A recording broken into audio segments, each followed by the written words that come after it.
It is time. It's time. It is time. It's the Money Show. The Money Show. The Money Show. The Money Show. Makodimma ndị Igbo. Let the conversation begin. Hello everyone, welcome to the Money Show. Makodimma ndị Igbo. Afam Chuka. Anya potasia. Ka anyị mee ka anyị si eme ka anyị kpaa nkata maka ọganiru Igbo. Malụ etu anyị ga-esi wee chekwa obodo anyị ọ ife anyị na-akpa today. Ka ọ wedịla anyị mma. Thank you for joining. If you can hear my voice, let me see your emojis. Show me a sign that you can hear my voice so we move forward. Nketa ga-adịkwa egwu. Nketa bụ maka ife dị very, very serious. So anyị ga-adịtụ obele serious. Mana ịma na anyị nwe ka anyị si eme ebe anụma. Ebe anụma anyị na-eme ife ndị isi dị mma. Anyị abụrụ ndị isi nkụka. Anyị na-akpa nkata ka ndị na-achọ ọganiru ndị Igbo maka ife ọpụtalụ maka ọdịmma ndị Igbo. So this is where we gather as Igbos anywhere in the world to have very objective conversations about how to move our Igbo forward and rub minds, share ideas, find solutions. Or if I know here, and then we can see me. Eba no wa udo na-achị, eba ịfụnanya na-achị, anyị ada aka ọnụ, anyị ada eme mmadụ ifele ebe. But if I na trouble facts, real issues, kind of focus on. Or if I remember, if this is the first time you're coming here, we usually do this every Saturday by 8 p.m. and we'll run it for 3 hours. Sometimes we overshoot. Very serious. Today we will try our best to manage our time because only 5% and 3 hours. So cooperate here with us. In whichever way you want to participate in this conversation, so if you're here and you like what's going on and you want this to go very well, I want to beg you, I want to ask you to post this tweet, invite other people you know, share it on your DM, share it on your WhatsApp, and anywhere you know people can come into Twitter from so they can come and join us on this conversation. Once again, this is the Money Show. Makodimma ndị Igbo. Can you my co-host Casey? One them kekwan. No, the man, my brother. Can you take him? Oh, the number. Oh, because someone I today. So bad, look. I know. Can you? If we go back as security, my boss. If we go there now, gender bias. And we take it as I tell you, why you feel any me far better? So like where work I guess we work today, Makana. How is your weekend going? Good. I don't know, whether it's nice or not, I don't know. The kids are fine, the family is doing well, and I hope it's the same for everyone too listening. But no important. It's one of those things that has been lingering for a long time. And then I said, no, Kairap good year. But today I think it's very befitting, and guests now contribute to the conversation today. Ogadino very insightful, the knowledge and the insights. I think we'll pick up one or two things at the end of it. So, just get on to, be excited. Whatever you're doing, just relax, because this moment, I think it's one of those moments we waited for a long time at this show. So, Ganiru. Yes, so that one. I want to apologize sincerely for our inability to live stream this on other platforms like we planned. We did everything we could, but twice but we're working very hard to make sure that it works out from next week so that we can expand our audience and reach way more people. Because if you want to join this conversation, please request the mic and just understand that today we're having a guest here. We have an important guest here and he's a professional. So we want to listen to professional advice, but it's going to be more like a conversation. So regarding this conversation, feel free to request the mic and ask your question, focus on the point. And mic because each choice didn't like it on a behind the scene. Comment section and type your question in the comment section. We'll do our best to grab it. If you want to remain anonymous, you can also go to the DM and send us a message in the DM to tell us what you would like our guest to address. That will help us very much. And I'm with ground rules, Kaisi and Mia. Nke mbụ bụ na ịbata, you go straight to the point. Save our time. Second one bụ, don't take us out of the conversation. Stick to the conversation. I will make it focus on if I name. The third one is avoid noisy environments. Ọ bụ na ị nọ n'ebe ụmụaka nọ nnukwu, change your room, change your location. Ọ wee nwee ike ịga ka ya lenwe break in transmission. O nwee ike megidezie mkpọtụ abanye na ife anyị na-ekwu ya ma mmazi nke anyị na-ege nke ịkọ nke onye ọzọ.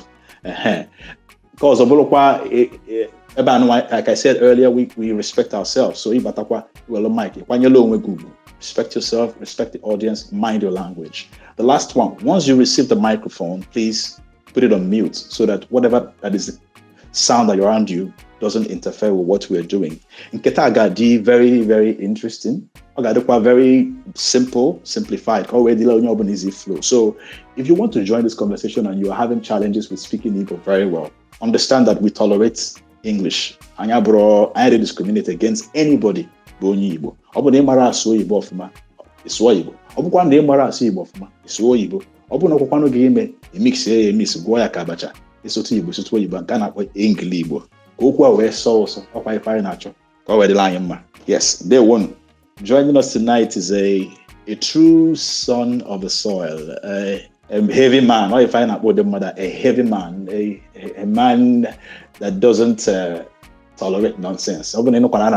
These people don't tolerate nonsense. In that category, he's a seasoned human resource specialist and a U.S. Army veteran with 26 years experience in service. He's still active in some other ways, and he has broad experience. He has operated in different parts of the world. He understands security at a very high level, but at the same time, he is so he understands what's going on. So we decided to approach him to see what we can learn in a conversation with him about what we can do as a collective. Let me just introduce him in a simple way, because Father Emenuku Kafa, Mr. Henry Okorafo. Ochaya kaina na Facebook. Ochaya ndewo ekene mgi. Ndalụ my brother, ekenekwa m onye ọbụla n'ebe a. Ma ndị Igbo ma ndị ahụ na m ụfọdụ ndị na-awụghị ndị Igbo bataranụ ndị nke mma. I'm very excited to be here with everybody. What concerns Igbo welfare is very dear to my heart. So I'm grateful that you invited me to this discussion, and hopefully we will take something very positive out of it and then plug it back in our homeland and make it better. Ndewo. You're welcome. For how precise he was here before we started. He told me he was going to be here before we start, and he was here. I was supposed to be once I set up the space before 8 Obatago. Sometimes in the teacher can say, "No, I can't make Nigeria with some kind of military training." I ready to discipline because also if anything against Nigeria. Do you agree, Chair? Yes, I totally agree. And then with our conversation, actually, insecurity in Igbo land, it goes down to even individual perspective. And absolutely. An average person, this is general about Nigeria and security conscious, to be quite honest with you. And that is why it's easy for criminals to run around and pick people up at random, even they are suspect. Because one thing I know in Igbo, especially environmental awareness. When you're aware of his or her environment, and then from a personal perspective, we bring it to our community, and then we bring it to a larger audience. That's how we'll be able to combat insecurity. And one step. Let me just. I wanted to do an introduction, but all the engine are warm. Go ready. So I'm not here to engage him alone. We are having a conversation with him. If I had a village square meeting, so like I said before, feel free to grab the mic, come with your questions, relevant questions to the conversation, and make it precise. Engage him. Even from the answers he's given, engage him. He's full, he's solid. here. So let's exhaust it. Let's get the best we can get out of him. It's going to be structured, but at the same time, it's going to be simple. It's going to be fluid. So, then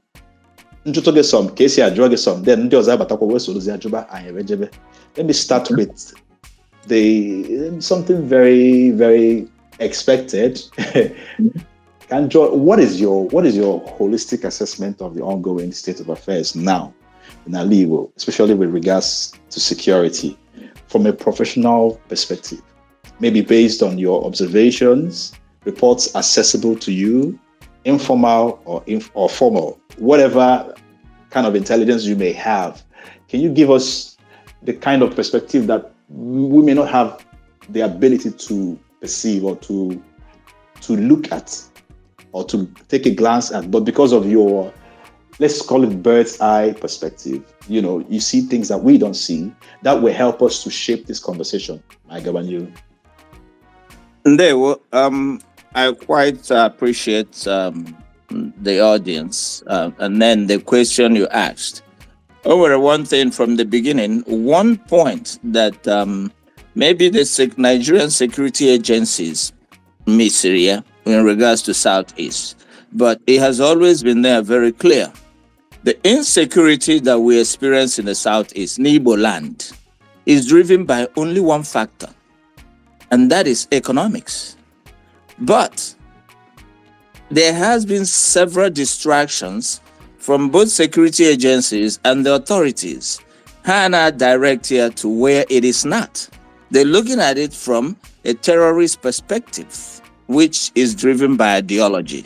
That is the reason why they prescribed IPOB, which is wrong.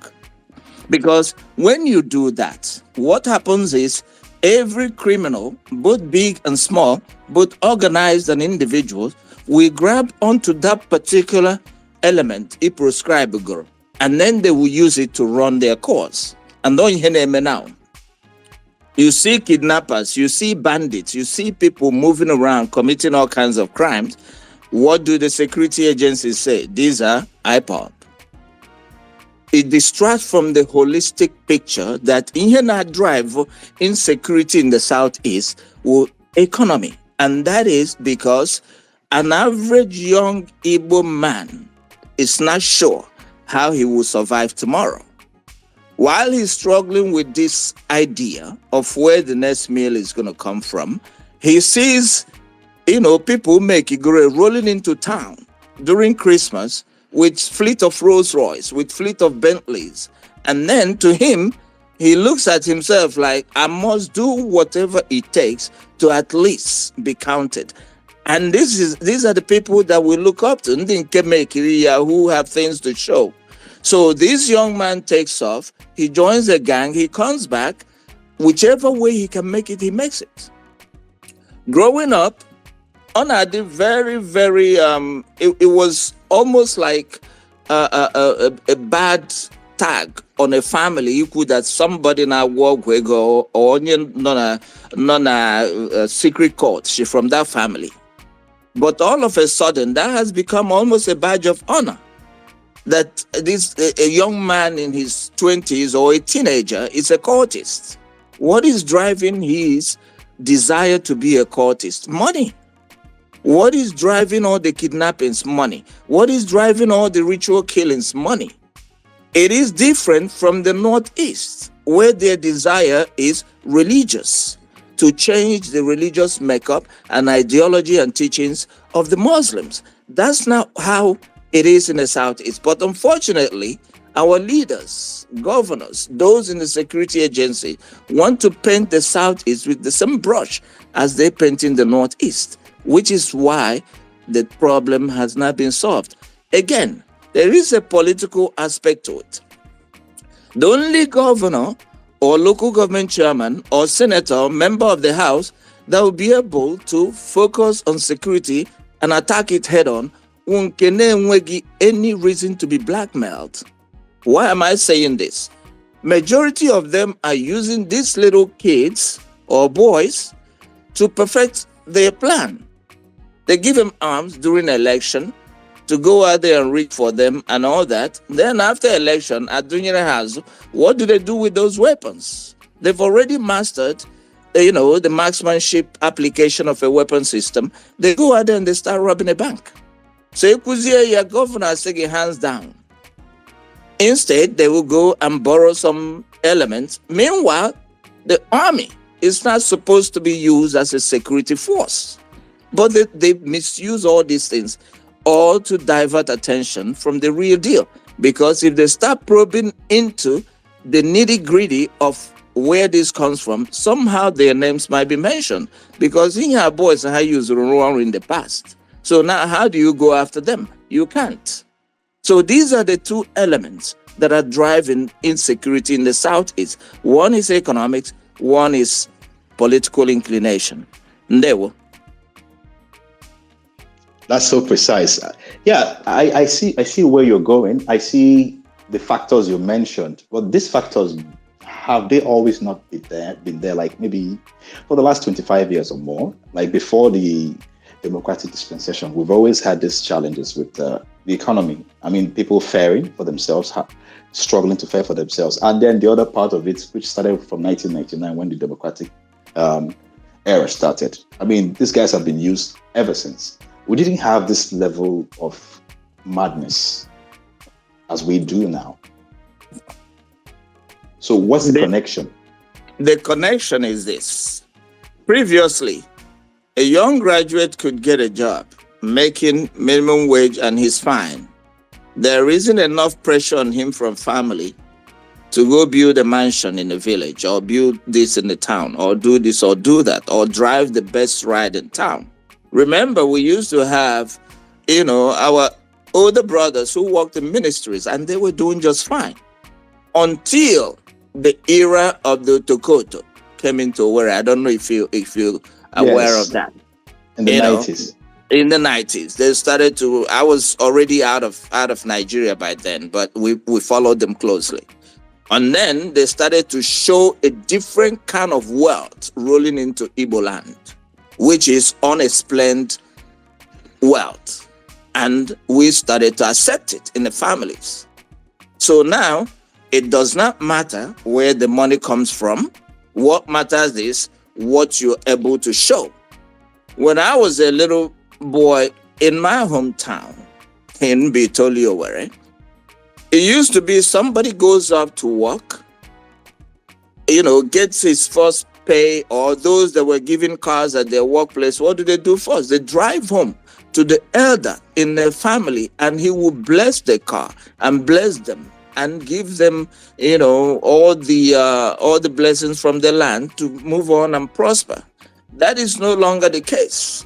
A young boy will take off today to Malaysia, to Dubai or wherever, or even in Ghana, and do whatever he is doing there. Comes home the next day, he builds a hotel. The parents will go out and start shouting to other parents, "No more make you go and this." So when you have this change in ideology, which is also driven by poverty, when you have that shift in ideology, it's only a matter of time before it explodes and everybody gets confused. What's going on now? It wasn't like that before. We've always had criminals. And from my research back, what I've got to understand, this is not even research based on Nigerian or Southeastern studies. This was a research that was presented to us when I went to advanced officer course in South Carolina. It was made clear to us that the southeastern Nigeria, the Biafrans, did not have armed criminality until after the war. So we had traditional methods of dealing with these things, but somehow we got rid of it. Our focus changed. And then these are things that happen within societies that have become fluid. Unfortunately, we're going towards it the wrong way. Ndalo? From what you're saying, I can actually glean the value system. I keep hearing the value system. So it looks like the decadence has been slow, and then at some point, some factors like amplified it or sped it up. or billions. This is as if not put suddenly. It has been happening gradually. The value system has been collapsing gradually. Maybe that could be pointed to the survival syndrome. Maybe. Because you mentioned something right now, according to that research from 1970. That's exactly the point. Because here's the thing. What drives insecurity and terrorism and all that, one has to be the value system. What you hold there and what you cut loose. How many young Igbo boys now can go back to their villages, to the elders in their family, and seek blessings, seek advice, present issues to them and believe that those elders will give them truly wise counsel? It's no longer there. I'll give you an example. I came to the United States when I was 21 years old. Okay? I had nobody with me. It was just me. But then each time I managed to make a phone call back home, my father would ask me 3 questions. Nna, Nagakwa church? Say, Nagakwa school? Okwa ho de chagim say, okay, now query your mom. Those were his major concern. He was not concerned about onyenke sheep gomoto, onyenke bulatagoke.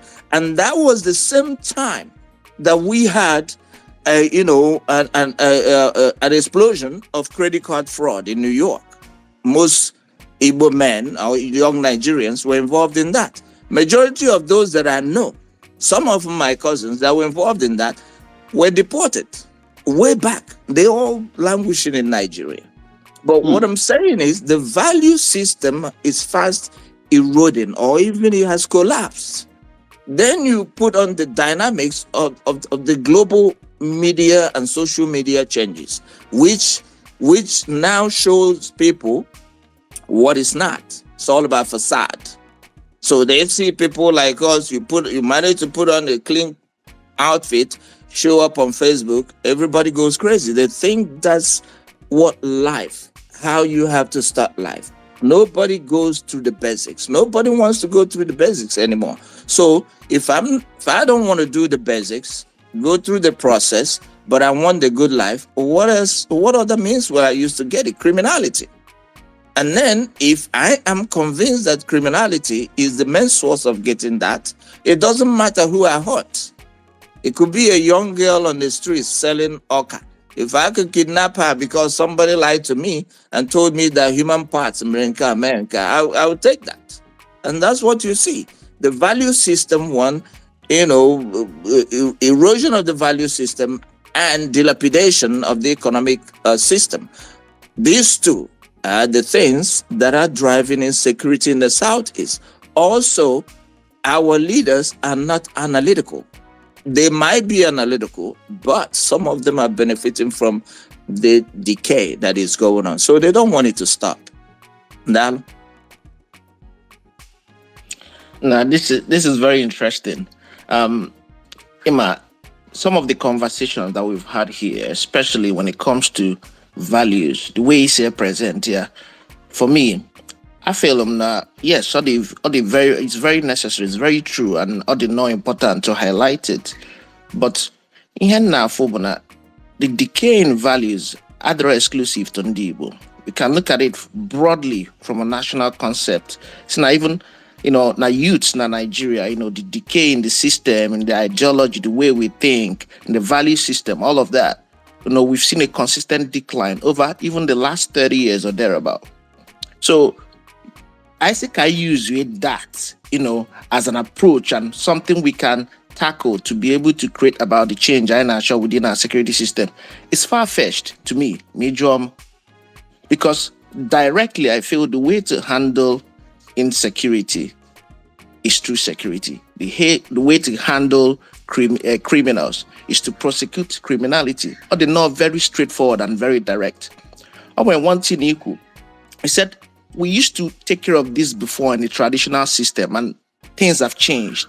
When we enjoy Jogi, can you highlight us some of those things that we did in the past traditionally to try and maintain security within our region, and how it's changed now over time?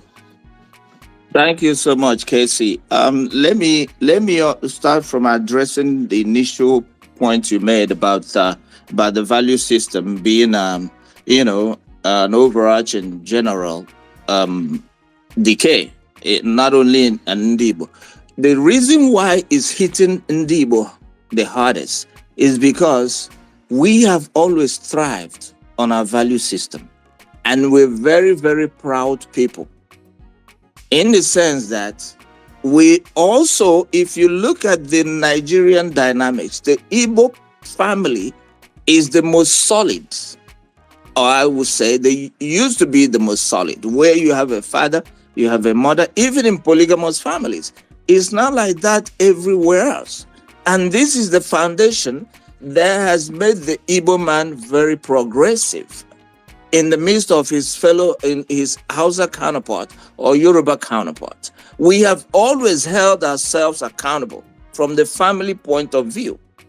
The Igbo young man or young girl did not grow up on the streets of Enugu or on the streets of Owerri or on the streets of Onitsha back in the day. We grew up in a home as against the Hausa on the Yoruba. But that's part of the system that has now elapsed. Now, traditionally, back in the day, I went in this Akuekwe. I know Akuekwe, every village, where the way they send their signals and stuff, men are put on Bali. It close in tracks, alleyways and stuff until Anabo, those criminals. Anabo depends, each village had their own way of dealing with them. In my village, to be honest with you, our armed robbers, they were killed in the middle of the night and wasted, buried in the forest and gone. Some villages will hand them over to authorities, the police and all that stuff. But also you have to understand the reason why using security apparatus only to deal with this is because even your own security apparatus are compromised. They're facing serious economic challenges too. So you grab a young man that has been dubbed a ritualist and this, and his family happens to be wealthy. They go in there, he killed a young girl, severed her body. Up. The family Shinazo, they can be able to pay 5 million naira. They pay 5 million naira, he comes out. The next day he will be emboldened to even do more. So it is a multi-pronged approach. By multi-pronged, I mean, little approach. Economic approach, PSYOPs, psychological operation. These are the three elements that have to come together to make sure that security is enhanced in the Southeast. Little approach is where you use trusted security agents, the police, whatever they have, and they have to have the tools of power projection, solid weapon system, and all that. But above all, there has to be a thorough security analysis by the intelligence community, detailed analysis ranging with information gathering, analyzing of modus operandi, the means of operation using the 5 W's, where, who, when, why, where, and what. And also, you have to do what we call a check of pattern of operation. So one thing criminals do, they have a system with which they operate. Some of them will even have a particular route, time, all that stuff within which they operate. Are these properly studied, analyzed, and then sampled against different, criminal elements? It's not just one. There has to be multiple of them. When you gather more than 3 or 5 serious criminal elements that are terrorizing a particular region, that is when you go into a major operation, unleash everything you have on them. And then that operation usually is done in a way almost like a war situation where it's given a name and all that stuff.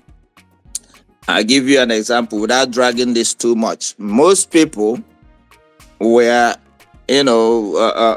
almost shocked when they heard about Operation Python Dance. I said, now, that is a global military phenomenon. And the reason why they did that was for them to unleash a certain amount of force on the southeast. At that time, they have to give it a code name. It has to be an operation, which according to UN Geneva Convention, they cannot just roll tanks into the southeast and start shooting. It has to be a codified operation. And how do we codify operations? We use some dangerous elements in that area to give it a name. Like when we went after Osama bin Laden, the name was Operation Geronimo, which only a few people knew because he was evasive. Geronimo was the Native American that terrorized white Americans during American invasion for decades. So Osama bin Laden possessed such behavior. That was the Operation Geronimo. So when they came in, Operation Python Dance, because Python is one of the most dangerous elements that operate within swampy area, which is southeast. So to cut to the chase, they have to identify this state by state and then give it a code name that will warrant the federal system or even the states to unleash their security apparatus. So it turns into an operation. But before that is done, the citizens have to be sensitized to know what is going on so that it doesn't turn into what it usually turns into. You have some weed smoking soldiers go in and start shooting everybody. So this has to be properly orchestrated. Not even with the governors. The governors are not trained soldiers. So, but we will get to that. So, this has to be approached from different perspectives because to go out of hand. It's no longer bank robbery or ordinary kidnapping or this. It has gotten really out of hand. And it has to be approached from a holistic perspective, using every element within the security apparatus. Ndalo? Now that was very, very, very insightful. Very insightful. We enjoyed Judy because when you were speaking now, you only he mentioned, and I've thought about it for a while now. It's the sensitization of the indigenes. Oftentimes when things like this, or did knock on when certain group of people feel that this is actually good for us in the long run, or this is actually abroad just the family members or people who directly benefit from whatever the outcome. But generally speaking, when they feel in the long run, this is better for us, whether for whatever reason, emancipation or in they're struggling for, but they don't see the direct criminal outcome of some of these activities. So this is a knock on when some type of psychological dichotomy, like we just can't find a place where everyone can have that one focused agenda. Let's wipe out criminality out of our region. So how do you approach it from that citizen's perspective? How can you then bring up that conversation so that bring people together so that they can understand that this thing is for the benefit of everybody, as opposed to just being the government against the people and things like that? Thank you so much. That's a very good question. If you can recall when I said earlier, part of the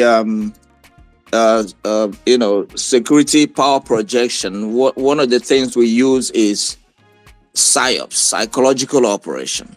Okay. When I was in Afghanistan, part of my job, I was a provincial local government chairman, if you may.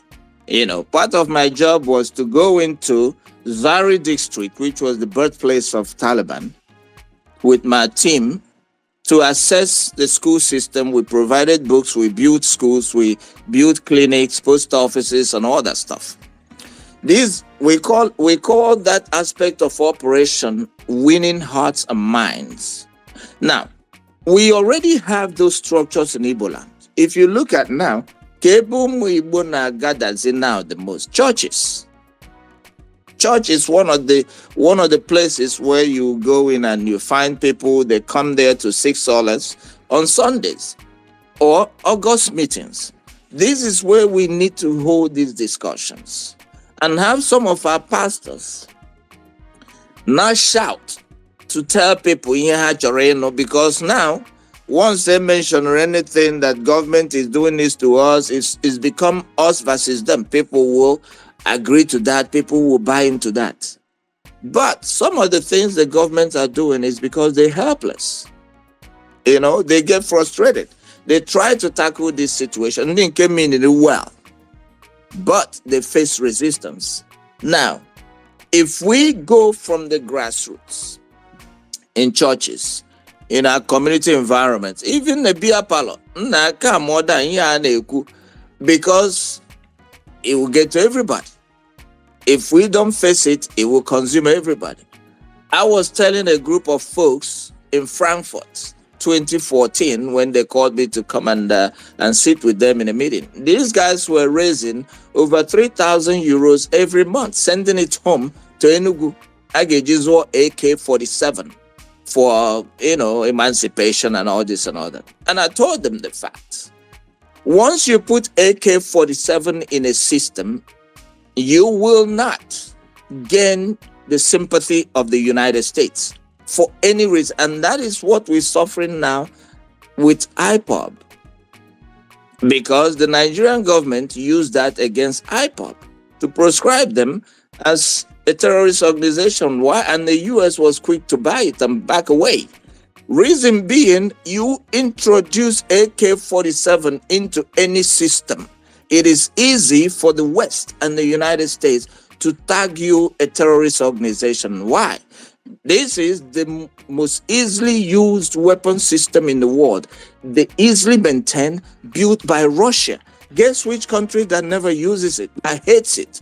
United States. A Russian sergeant in his sick bed in 1947. Alexander Kalashnikov. That's his name. That's why it's AK. It was built in 1947. That's why it's called AK-47. It's the weapon of choice for criminals. No organized army uses it in the West. So once you introduce it in the system, the West will look away. So I was telling these people, when you contribute money and weapon systems are bought, and you do not have a check and balance on how to control those weapon systems, Onya Kageji rape your sister back home. Onya Kageji kidnap or some of you coming home. But unfortunately, not everybody has that security information or the technical knowledge to be able to organize these things well. So the issue that we have is that the security challenge in Igbo has gotten beyond, mere face-to-face shooting. We have to approach it from every angle. That is psychological, sensitizing our people, going to places of gathering and talking to them. And the government has to do this through proxies. Now, when they are respecting Igbo, they need to come down and start talking to people. Let me not, just make this guy scapegoat. When you have somebody like Obi Kubana come home, gather his boys and tell them, listen, this is what needs to be done. Because no make kidnapping. Let's discuss this thing. This is the reason why. They will listen to him.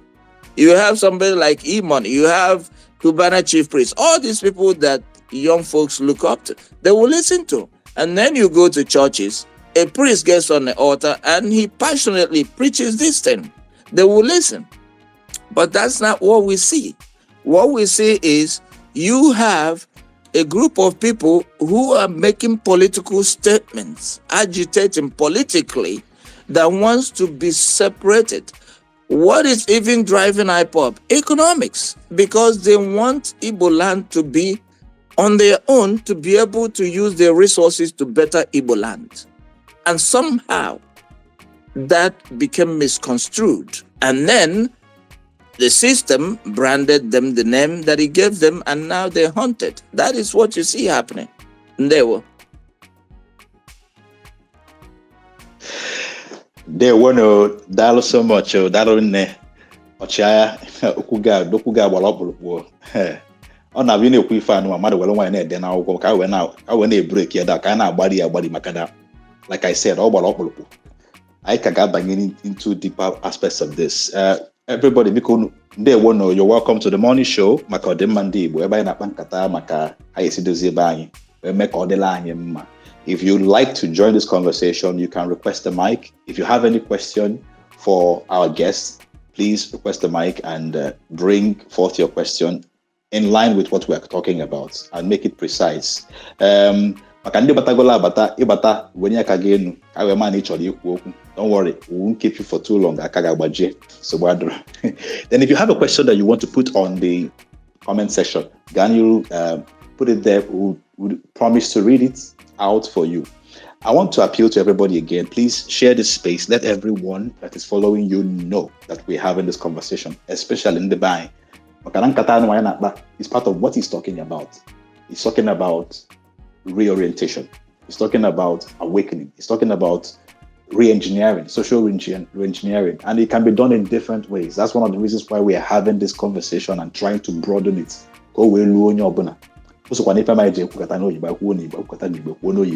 Everybody will watch here because on a met yes, Kaiganiru. One night okay, Mazi Ochoma Walajiju. Okay, let's hear from you. Have your say. All right. Thank you very much. Good evening. And good evening to everyone on this space. I'm a mom from non-Igbo. I didn't read your Biko, but let me speak in English, please. Before Mazina de Carlo called for the contribution of money to get arms and the formation of ESN, what was the security situation in Enugu as is? The place that the kidnapping is on rampage as of today. Thank you. That was my question to the last speaker.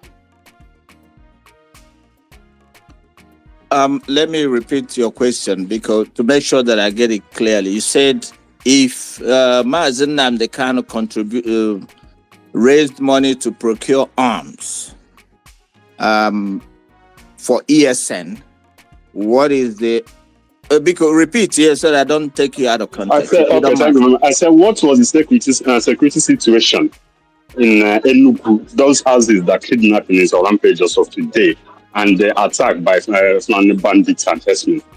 What was the security situation before Mazen and the Carlo formed ESN, and what was Mazen and the Carlo request from the Southeast governors before forming ESN?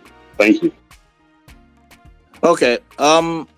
First of all, I wouldn't. I'm not privy to any request Mazen Namdekano made to the governors. But what I know is that his overall agenda, from the point that I know, is that he wants the Southeast to be independent, alibo, so that they can use their resources to better themselves. This is the aspect that I have heard him say over and over. It wasn't about security. The whole security situation before ESN came into being was already volatile. Enugu axis, this is what most people don't know. Enugu axis is very close to the middle belt, if I must say, towards Nsukka and Benue and all that stuff, which was very, very porous in terms of security. You had a lot of Fulani herdsmen moving through that route. Now, here's what people don't know. The Fulani tribe is spread across Africa. That's the same problem they're having in the Sahel through Burkina Faso and all that coming into Niger. So wherever they go, they're driven also by economic crime. They want to maintain their lifestyle. So for them, it does not matter who they kill as long as their livestock is maintained, because most of them are under serious watch by their owners. So once they started to move along that route and started to cause mayhem, they created a volatile environment for other criminal elements to plug in. This is what criminals do. And this is why terrorism expands beyond the initial intent.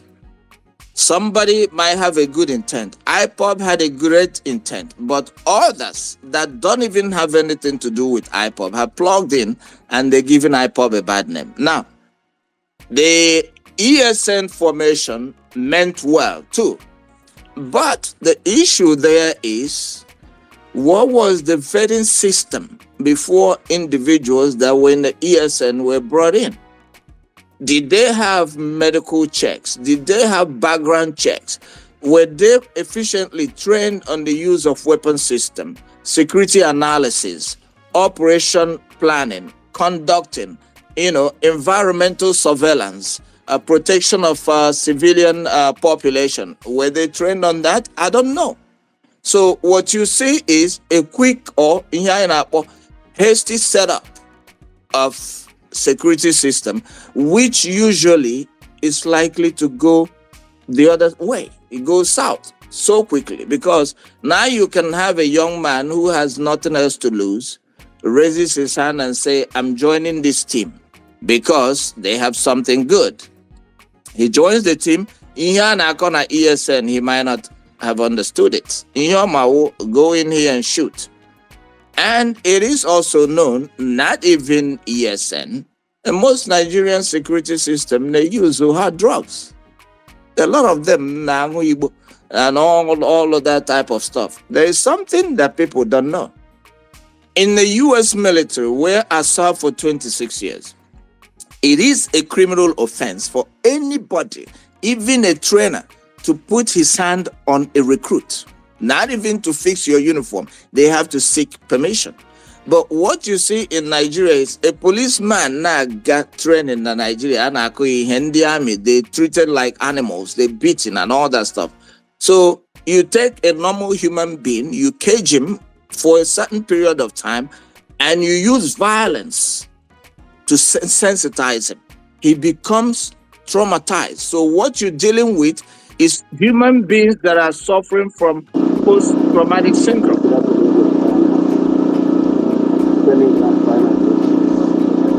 Somebody's line is too noisy. So that was what you had along the Enugu axis back then before ESN. Now, ESN did a great job in calming the nerves for a while, but also some who came in with the wrong intention became renegades and they're running their own show. So that's what I see happening. Now, with Mazen Nnamdi agreement with the governors, I am not privy to that, and I will not speculate so that I don't say what I don't know. Ndewo.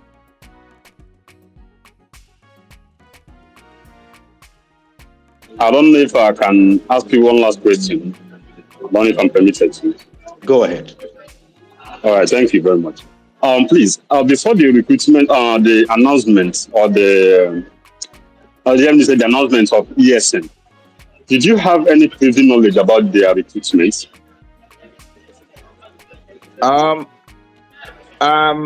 Actually, when it comes to security information, even alliance with national military, we're not supposed to, if you may, we're not supposed to disclose this as public information based on my clearance level, because if you don't mind. So I wouldn't say.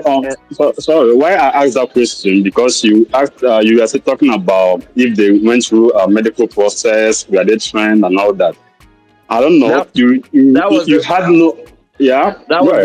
was a question I asked. What I said was, I am not sure if they did all this. So if all that stuff is not properly vetted, this is what's likely to happen. I'm not saying that is what it is. I'm asking that question and, making the assertion that if they did not go through medical exams, psychological exams, and all that, and proper training on weapon system, throughout my 26 years in the service, I was required to retrain with my assigned weapon every 3 months. So if they did not do that, there's the likelihood that somebody might not be very efficient in the operation that they were supposed to carry out.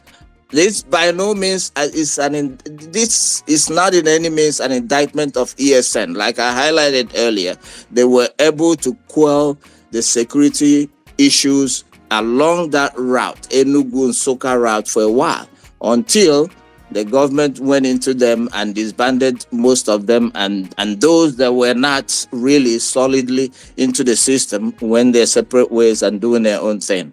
So I am not, disclosing publicly what I know fully about them or what I don't know. That was a question I asked. It's not an indictment on ESN or IPOB or anything like that. Never. I hope you understand that. I hope you understand what he's doing. He is interrogating situations. He's putting questions in your mind, asking you to think about, as in consider this. Could this be what is causing the problem? Because it's left for us to look at the situation and ask ourselves questions. And some of the questions, we are not privileged to the kind of information that enables us to ask those questions are the questions he's asking.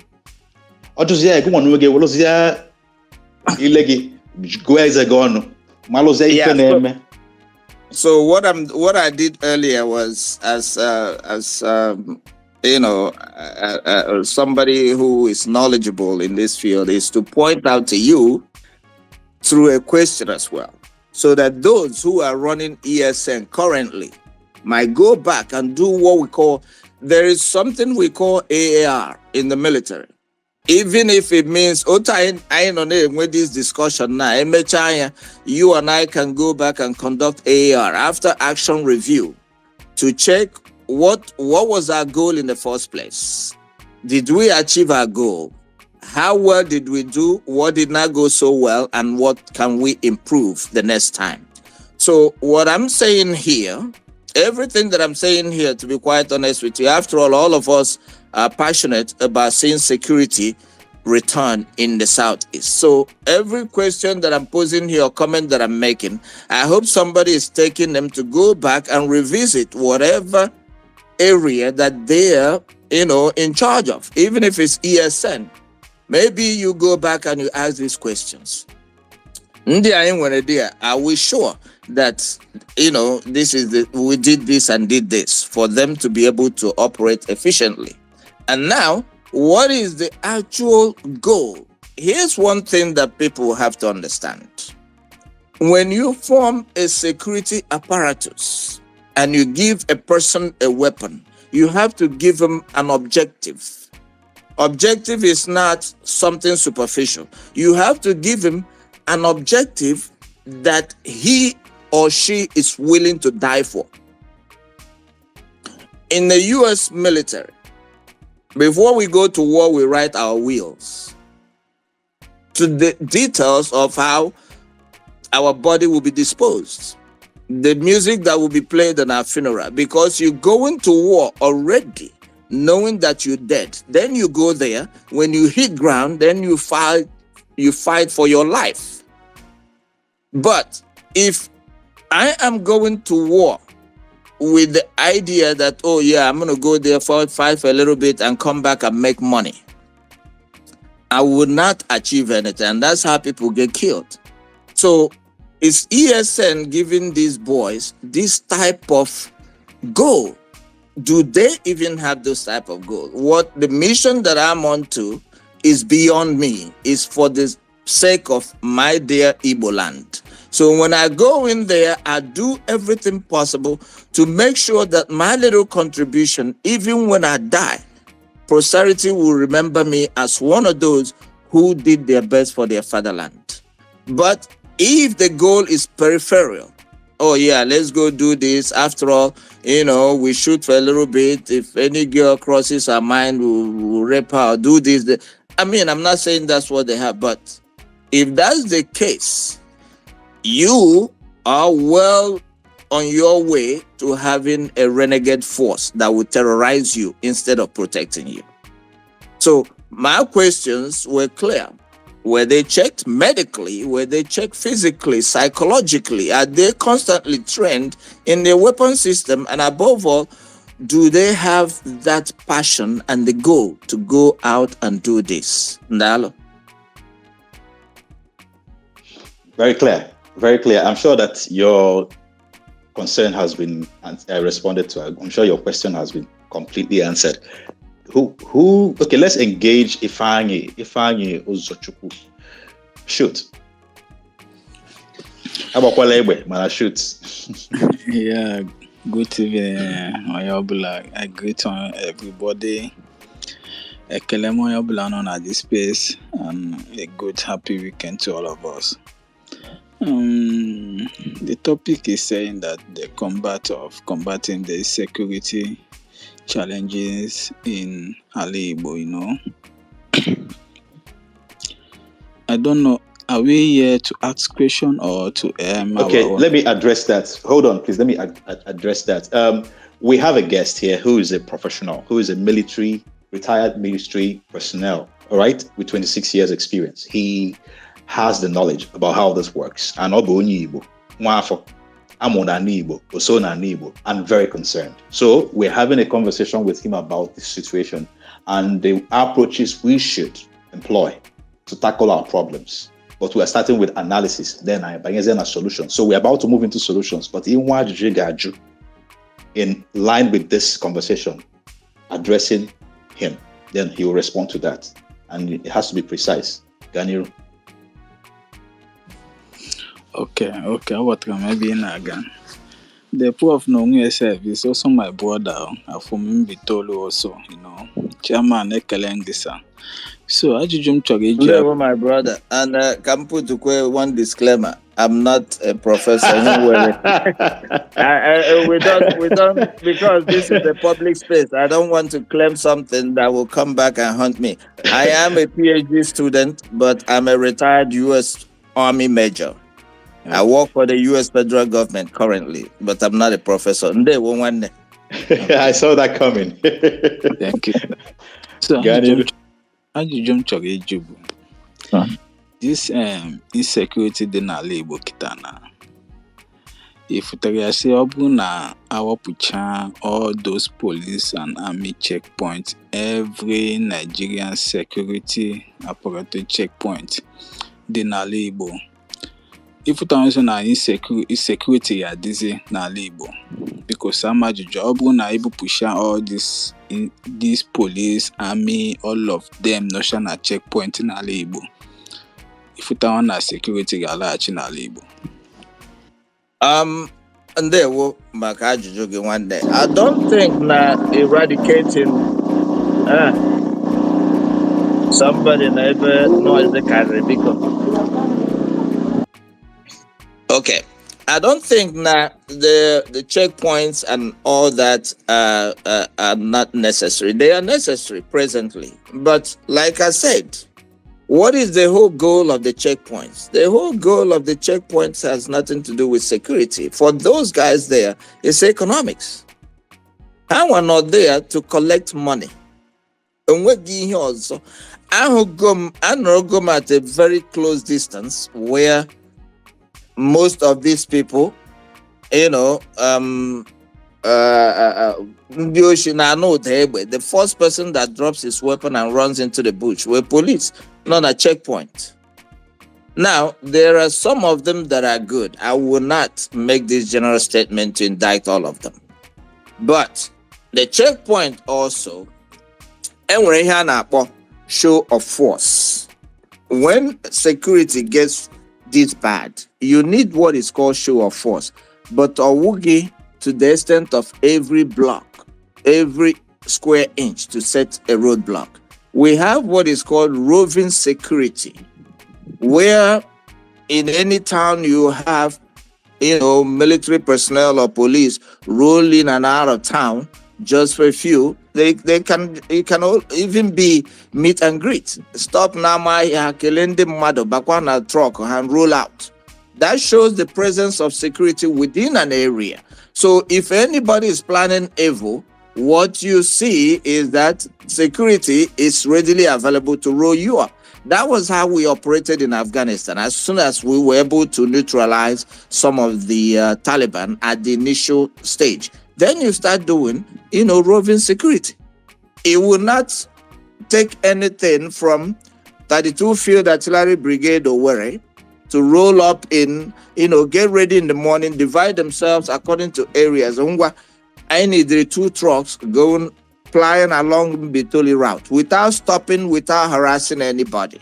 Just drive around that route. And then go towards Aba. Or the same thing with Enugu, the same thing with Onisha, the same thing with Umuahia, Ebonyi. So people will know if a carjacker calls him now, a kidnapper calls him now, might, to roll me up. It might be the time and they can assist.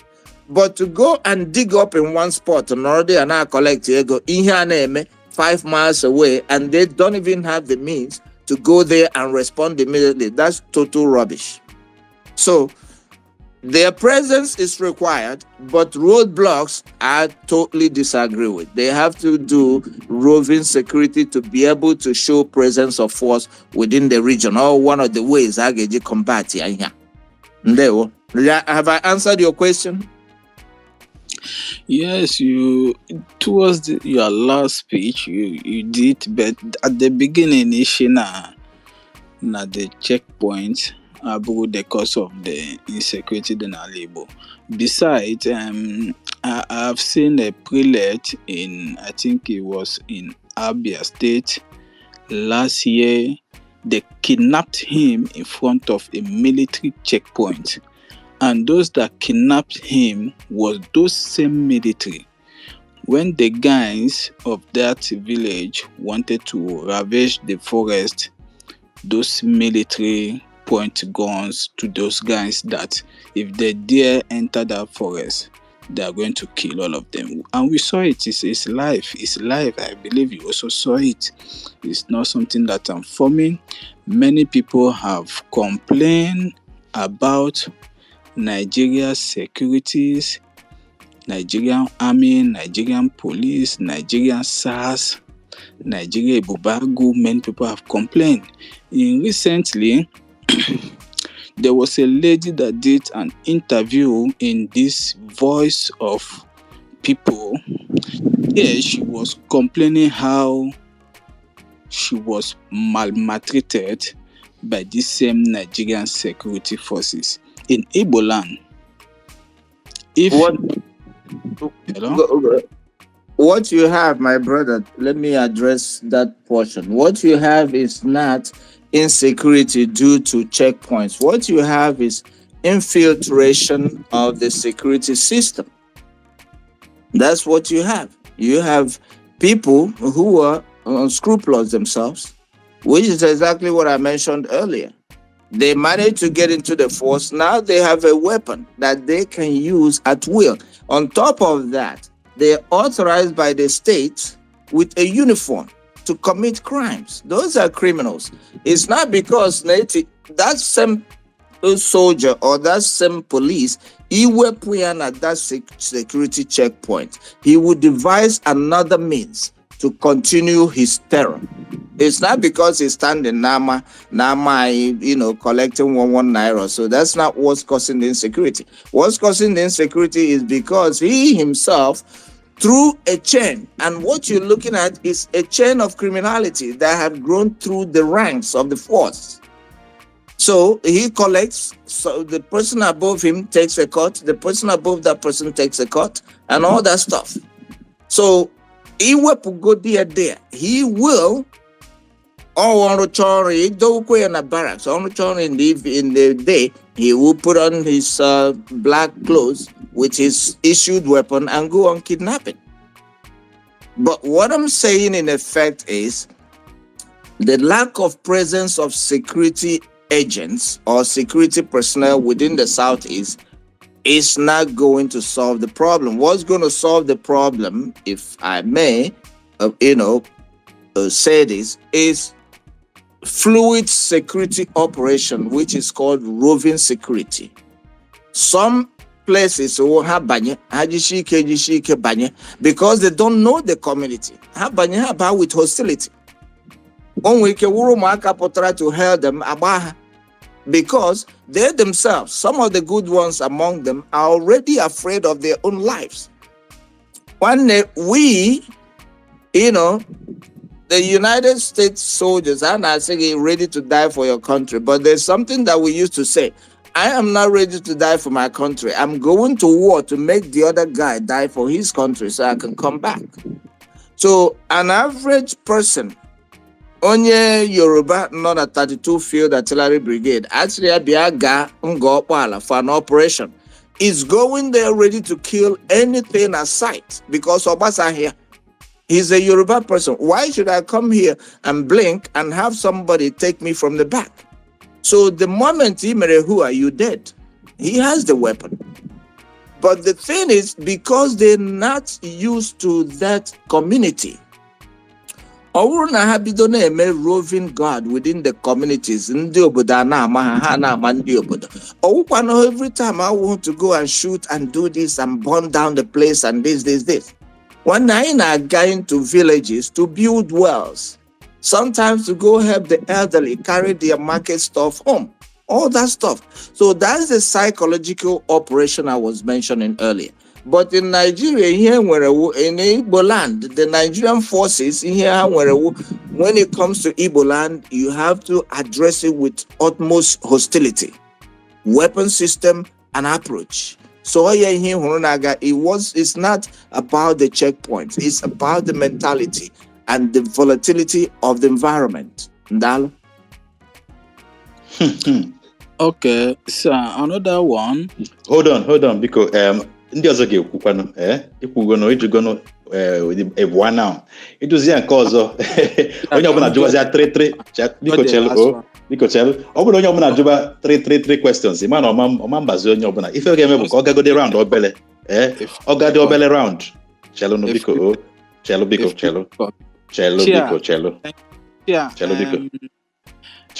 chelu hold on please hold on let's have some.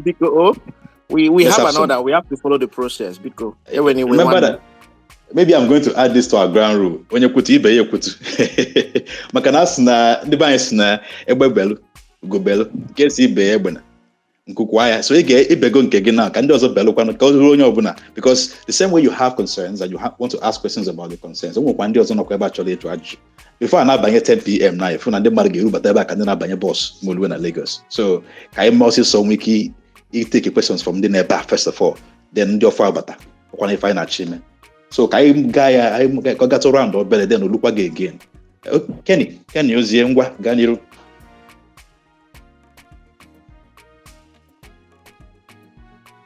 Ekene muno.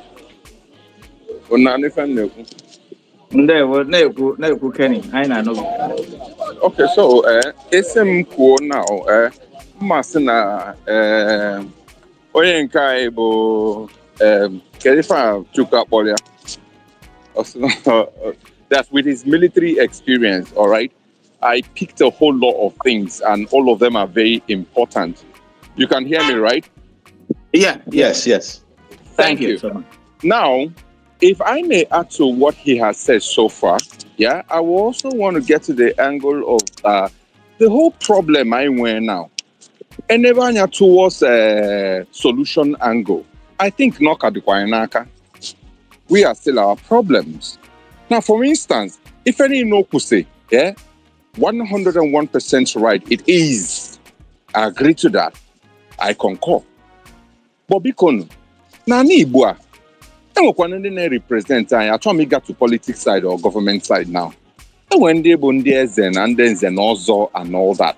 In the other no because directly they get feedback from their own people. Let me give an instance from first one.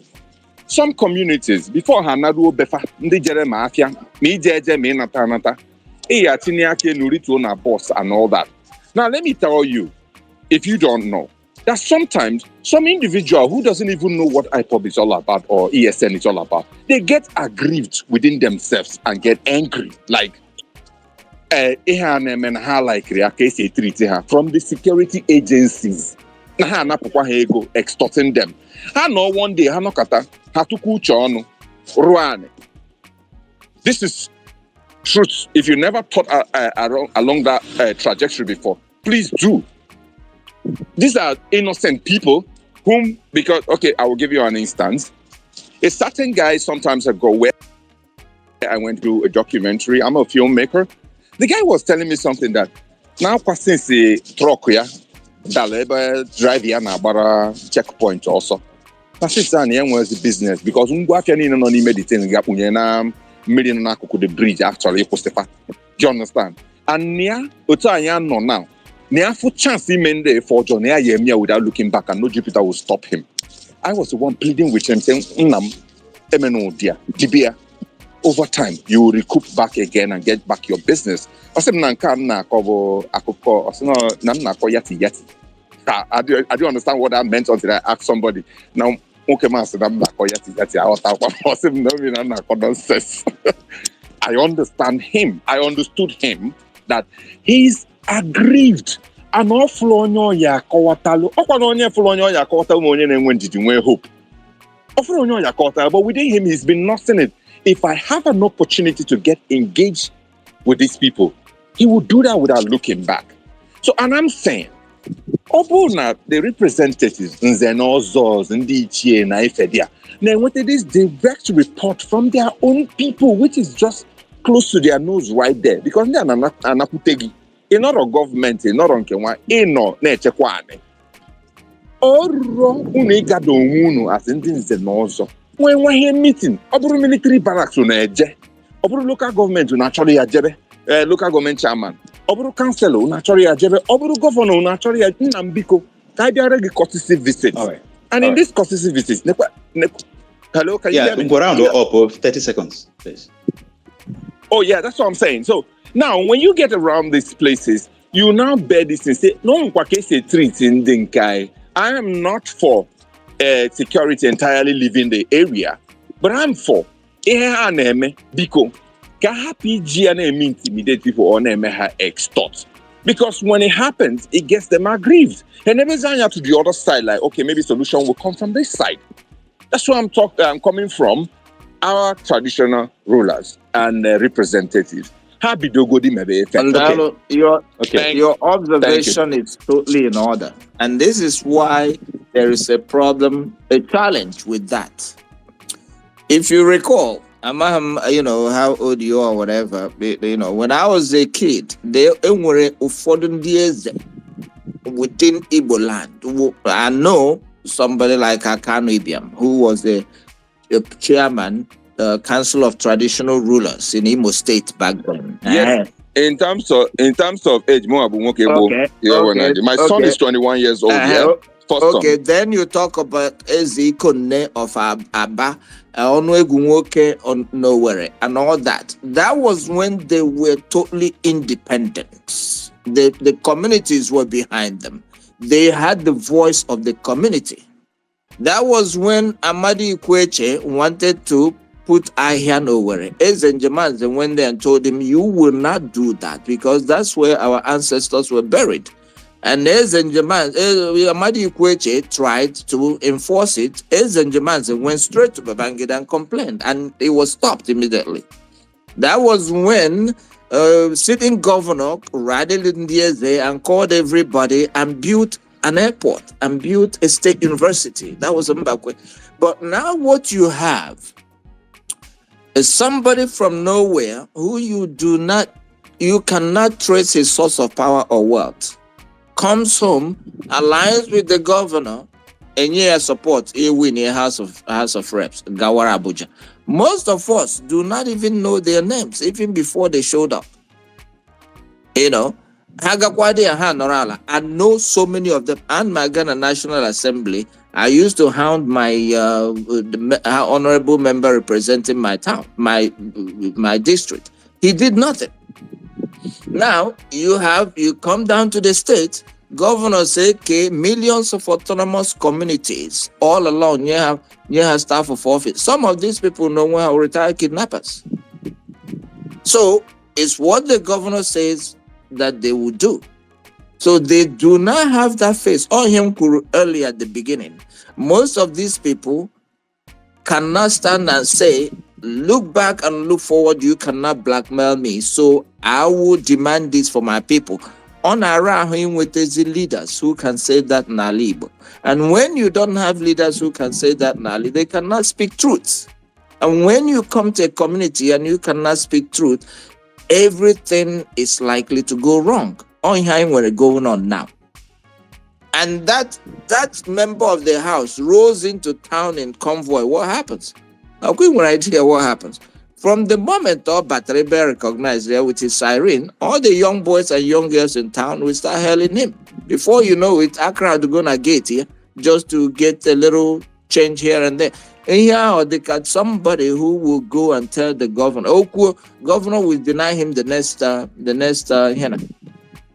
And when a governor so now about war now, a sitting citizen will make a comment about security. Governor Brian Ishi, they may attack a citizen for airing his honest opinion. I kid you not. If any of these governors get our discussions here, Haga actually this platform to attack it. This is where we are. Unfortunately, the people that are representing us do not care. And all they want is to paint pictures that everything is okay. Whereas down at the bottom, the people that are suffering this are the poor masses. But, with this type of discussion going on, at least we'll start from here and we expand to our various areas and start to talk to people about what's going on. Because Daalụ nne ikwukwara nke ikwu now. I'll shake you something here. Don't worry. Nwere ga try. You chukwana so much. Asna okwanụ ife na bịa mba na balago fa ba mba anyị nwa gosikwa na anyị chabu food Igbo because onye ọbụla bụkwa onye governor, onye ọbụla bụkwa local government chairman nwere ebe o si wepụta. So anyị cha macha ebe anyị na-ese pụta egwu ada atụ anyị. Nwere ife na-eme, nwere ife ga-eme anyị. Mana ọkwa na ọ dịkwa too much anyị abịakwute ga-enye anyị advice ife anyị ga-eme. Ka anyị wike ịwanarị ndị iro. Okay, ka anyị gaa n'iru. Anambra person, you're welcome. Uche Okoye, you're welcome. My co-host. Okay. I got you the network here that connect very well. Izuchukwu, let's have your question because okay. We'll be here. When and Kenke. Yes. Good evening. Very well. So Kenny, Kenny it's as if that Kenny read my mind because my question, Atobu Meju, what is the role of these traditional leaders? What is the role of these prominent people? Because na Igbo ana-ekwu ufone anara azụ nwa, ufone anara enwe community. So what's the role of them? Then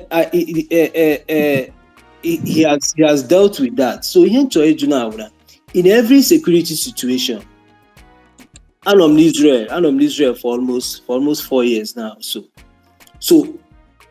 there's that why here they said that nobody is an innocent bystander. So what is the role of even Umuaka?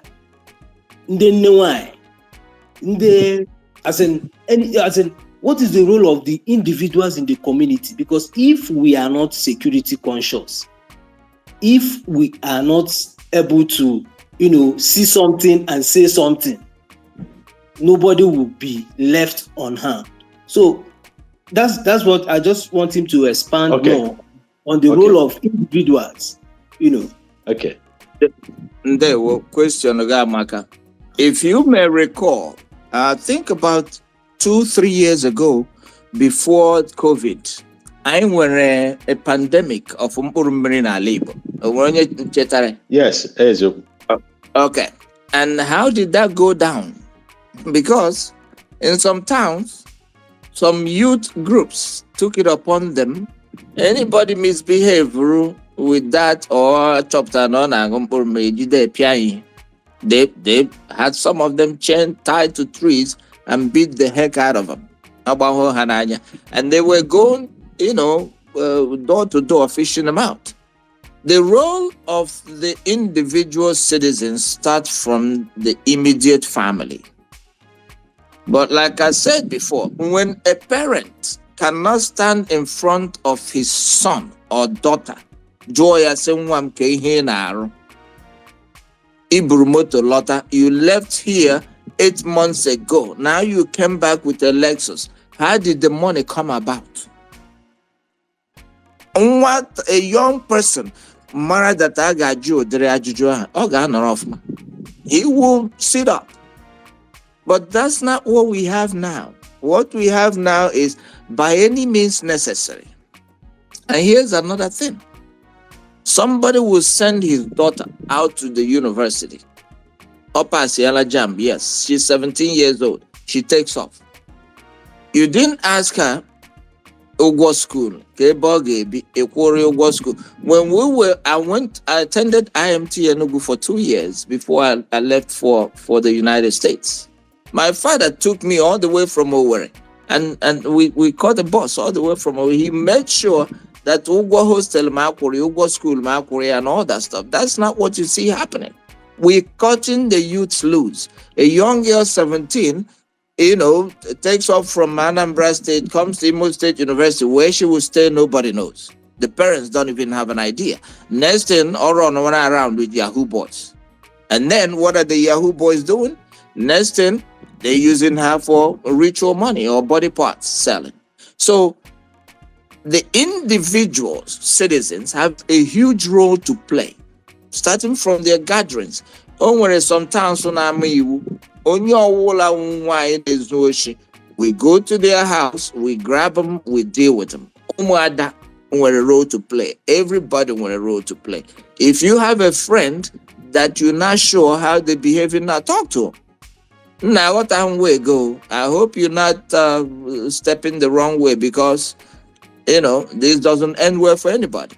When we begin to hold each other accountable, not to put them down, not to be envious of whatever, what they do might be legitimate, but at least, let them know that somebody is looking out for you.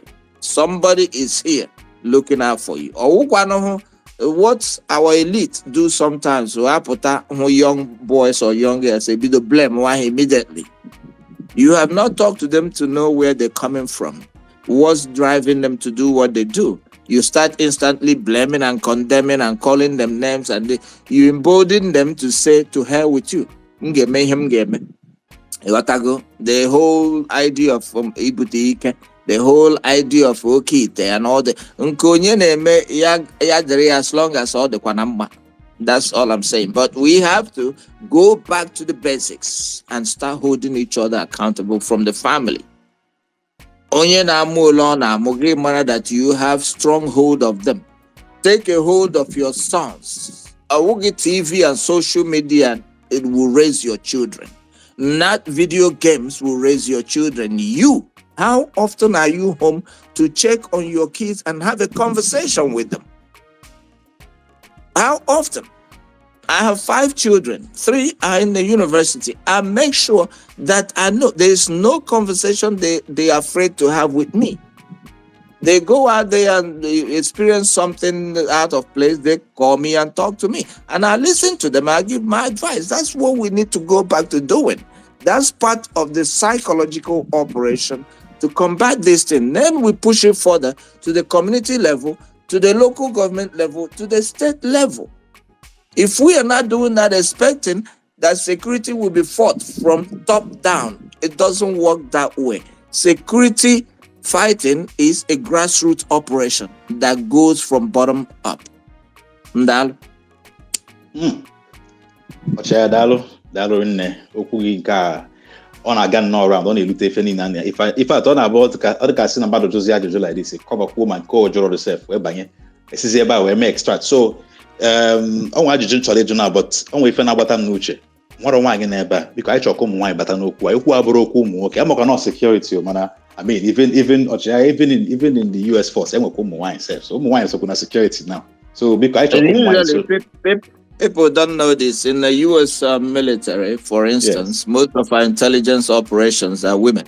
And then some of the most aggressive fighter pilots, say when the U.S. military, are women under 30 because their body, they withstand excessive G-force. All these fighter jets in are mostly girls that fly them. Hey. So we have them everywhere. And then we have those that are able to get into situations and extract information and help out. So in Abasar, everybody, every single individual, old, small, man, woman, because you know, anya bewe imi ebewe. Ndewo.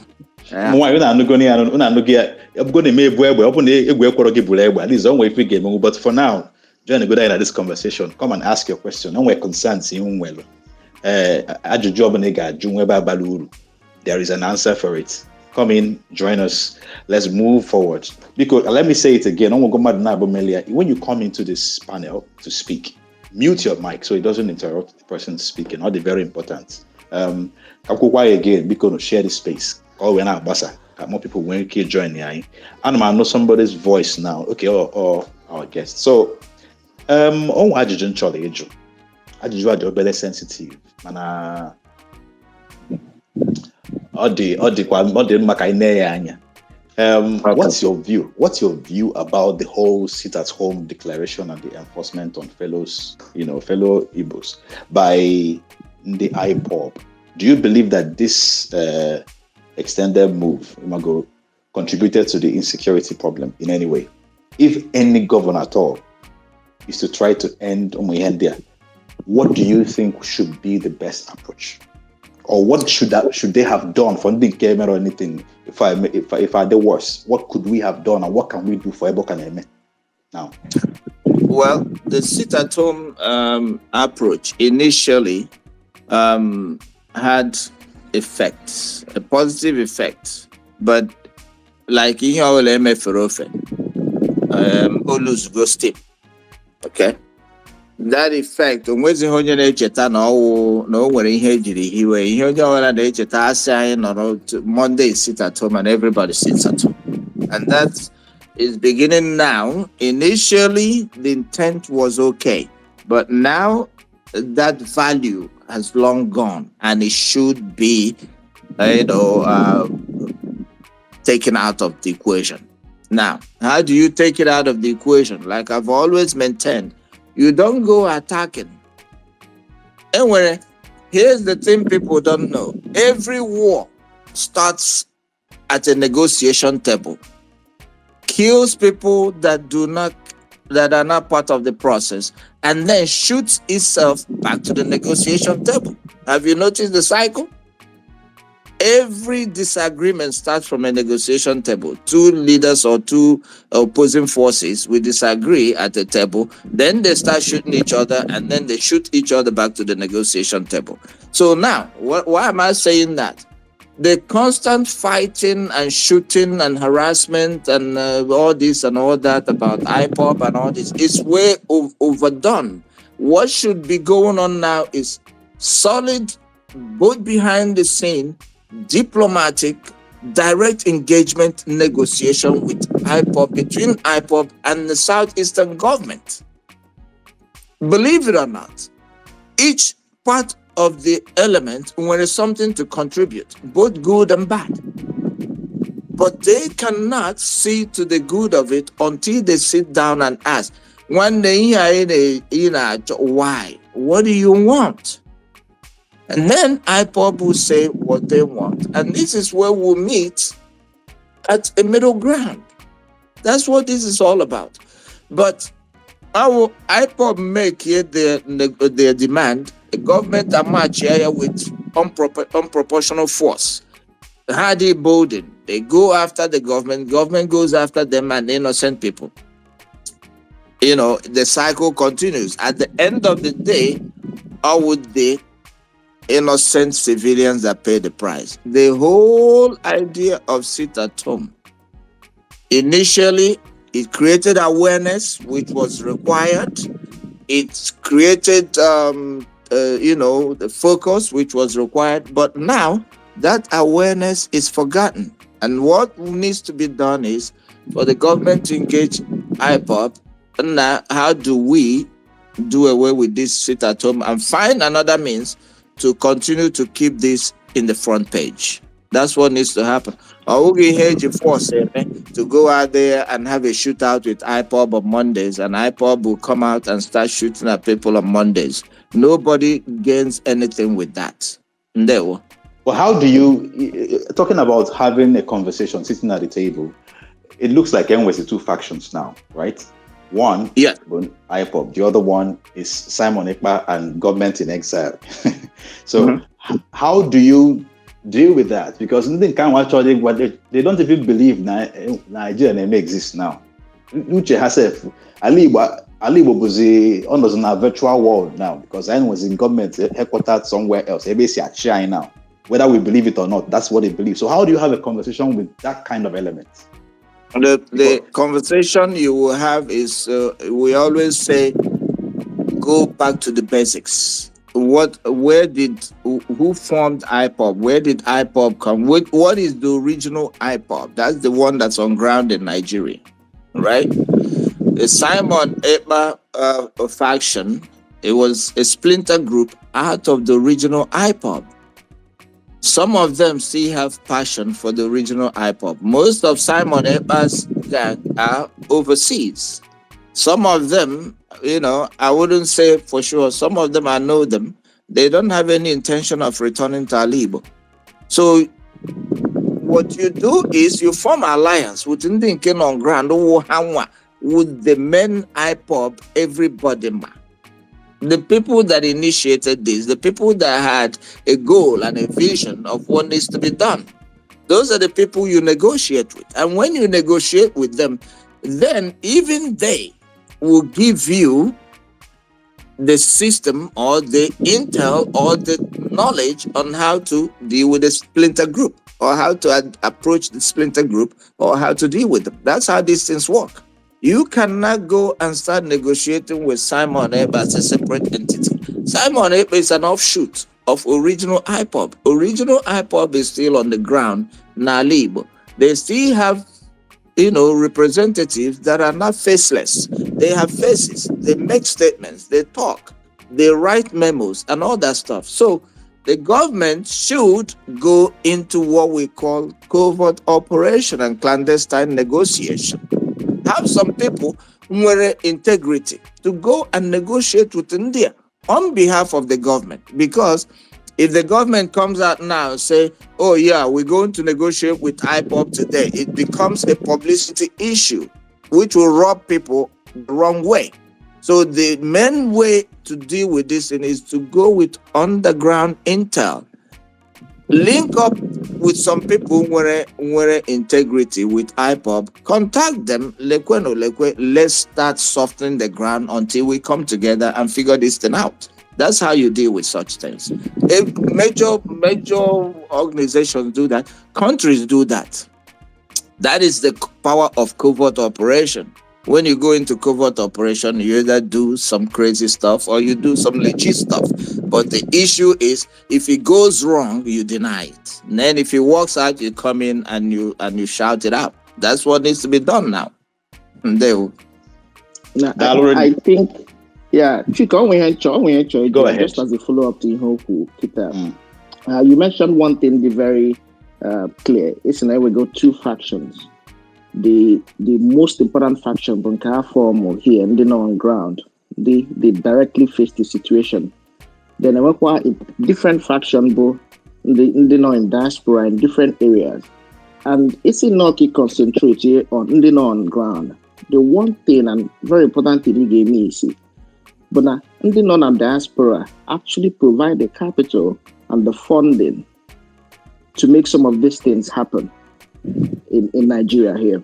And there's no type of insecurity, there's no type of terrorist organization that can operate successfully without the type of funding Hannah with it. So how do you then decide to fix it in the whole situation? Because it gets very complex. For how from this faction another faction can come out, from this faction another faction, and all of that is dependent on every capital funnel through. So how do you then solve it, knowing that capital, but the main thing had their function here, regardless of every handle? Well, the thing there, like I said earlier, you can generate capital all you want. If you don't have the boots on the ground, we call it, funding would do just about so much. Okay? So now, the issue not there is, like, I will always go back to the problem of economics. The economic situation back home is so dire that no government is willing to begin to do a thorough financial analysis of these groups to know how their funding goes, to follow the money, as we say. And they have not been serious to address these issues.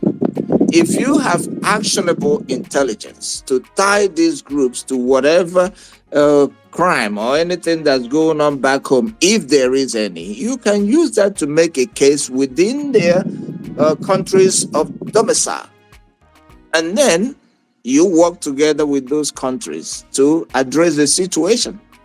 But you cannot focus only on the funding and have forgotten the engagement. You can bring your funding all you want, but at the end of the day, is the IPOB on ground that understands the method of operation. Some of those people who are now a splinter group started off from the original IPOB, who have the template, who have the modus operandi, who understand the system. So if they're able to team up and say, okay, now this is where we're going. Anybody that's not following this route is an enemy. They themselves can fight the splinter group. It does happen. And that's the only way. Then they will be able to give you actionable intelligence to follow up on this and, maybe act on it overseas through the diaspora. Like I've mentioned earlier, I know some of them that are here in the US. They are ready to come home again. Some of them that I know, they want a leave. When they were here on, which people at home don't know. Some of those your brothers are not here now fund those things, are doing it for their own personal gains. Ufodu enwezi any need to come home, and they don't want you to question them. So all that now. If things are the way they are, fine. If you mean well for Igbo, and Mazin Namdekano says this, why would your concentration of arms use be in Igbo? Igbo get provided it. It's at the government level. We want referendum. Quite all right.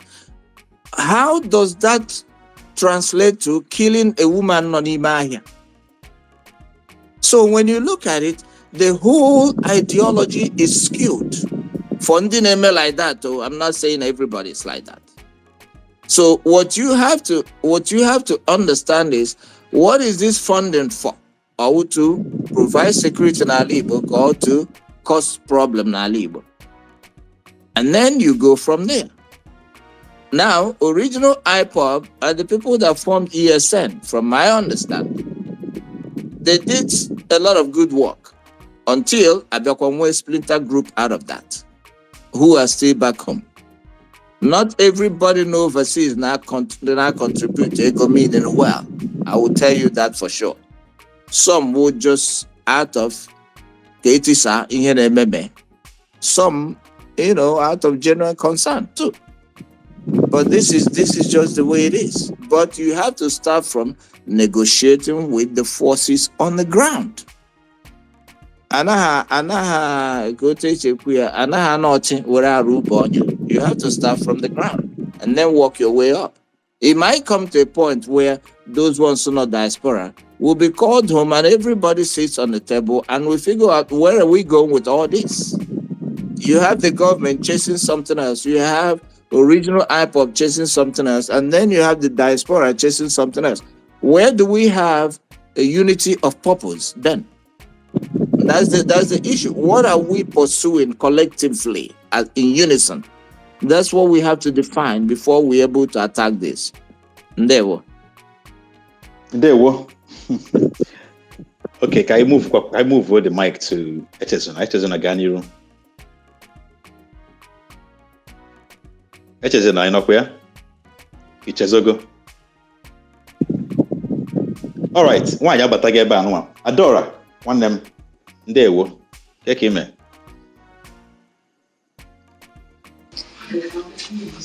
Casey, Hassan Casey. Kunya media in Anueneku. Oh, that's beautiful. Okay, thank you so much, Beacon. Well, one more. Ganiru. Mgbe ọbụla na-agbaghara ya. Mba tata ka nkwọ penalty. Ganiru. Yes, please. So security na Igbo. I'm from the point of my own experience, current living experience. You get in experience now. You get in yes, and it will not be long at all. In fact, I'm very happy on here. What I go, I can do. No, na onwe onye chọọ itinye ala anya n'ihe na-eme n'Imo steeti because ndị a na-akpọ ndị Biafran Republic in Exile jekwechilu n'Imo steeti n'Ụmụedi ha nọ na Ọkigwe ma schools nnọọ just wepụsịa ceiling schools desolate the whole place. Nke a nọzi n'ime kịta anyị na-anụkwa asat last week bụ na ha ji wee kpọkọta ndị villagers because a lot of villagers are agbago ọsọ in those areas.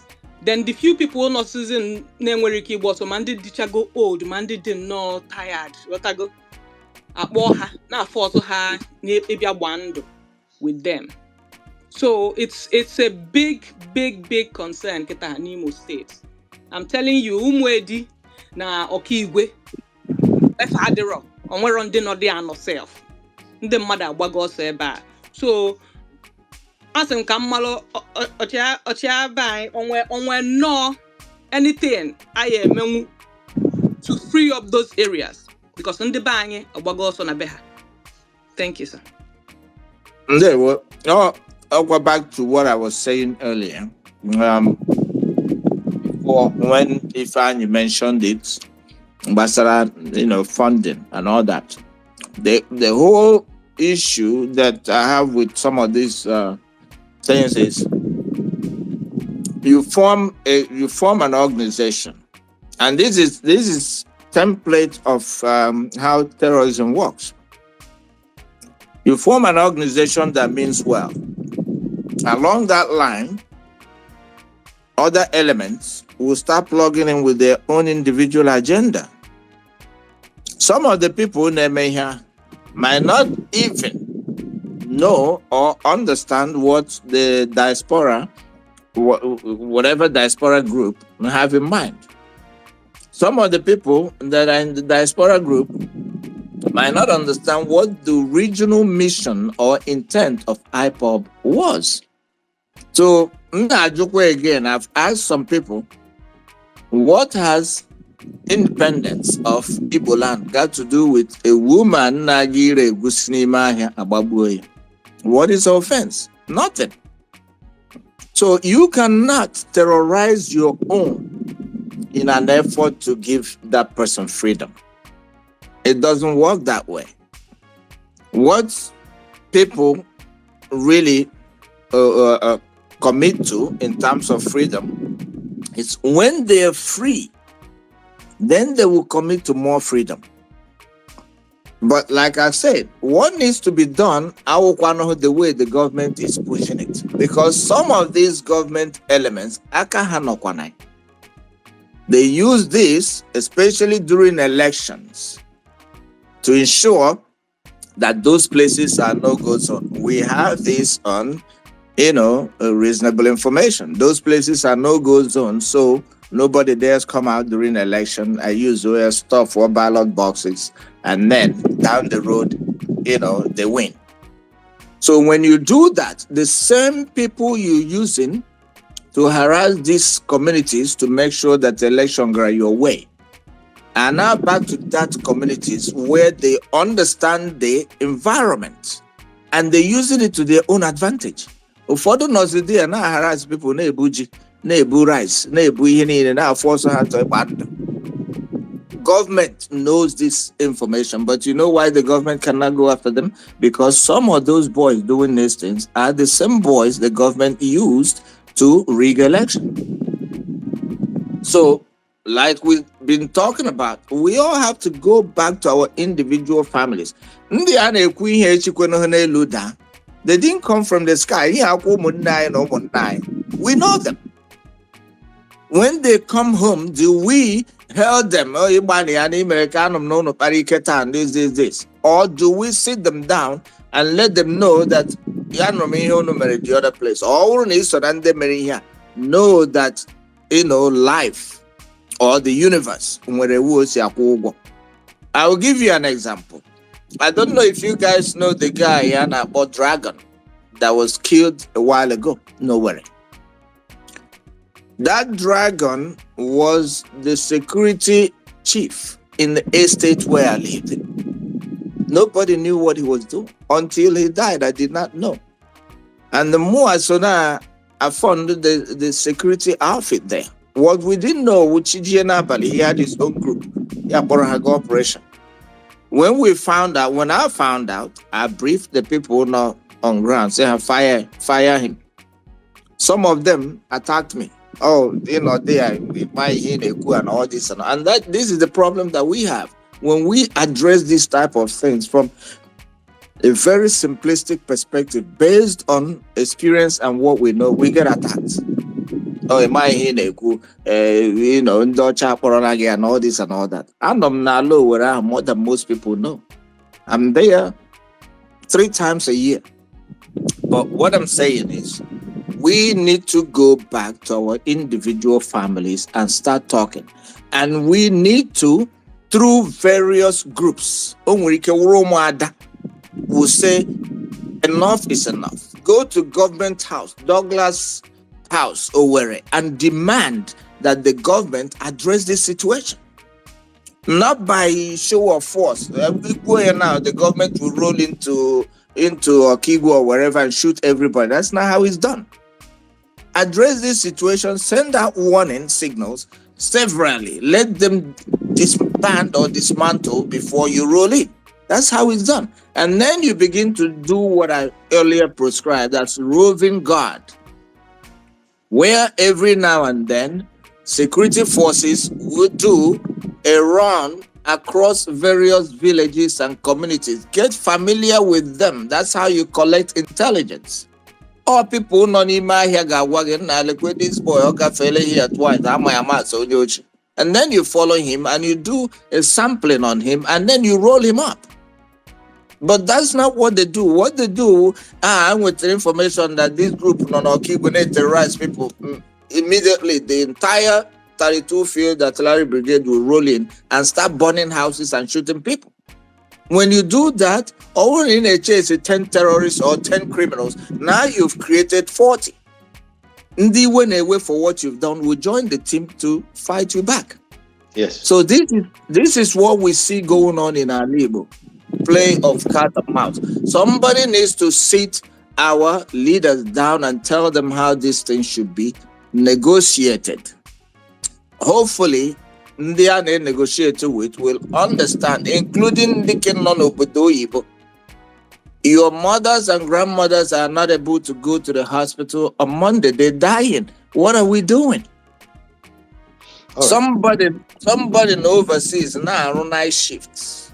You wake up in the morning, you go to work, but again, not here. Pass a decree that nobody steps out of his house on Monday, regardless of what. High blood pressure needs to go get his medication. But now, due to your decree, again, not here, send out this decree without knowing the micro impact on your own people. This is where I disagree with all this. There were. Darwin. Darwin. Another Professor, are you ready to speak now?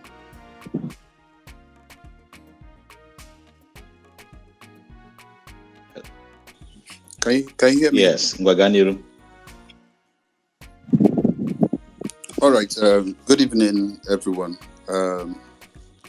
Good evening, our guests and the hosts and everyone here. Please, if you are just joining us, kindly share this space across your timeline so that we can have more people. As you can see, we have a very important topic. It is very important. Security, it's everybody's responsibility. It is our responsibility to tame what is happening in our Igbo. The insecurity in our Igbo is not something that started yesterday, and the Biafra agitation didn't start yesterday. It has always been there, starting from the time of Wazirike. And some of us that grew in the Southeast remembered vividly how the Mazob era ended and how they terrorized the entire Southeast. They brought so much mayhem, they brought so much pain. But at the end of the day, Biafra, peace, life we lost, and so on and so forth. Today,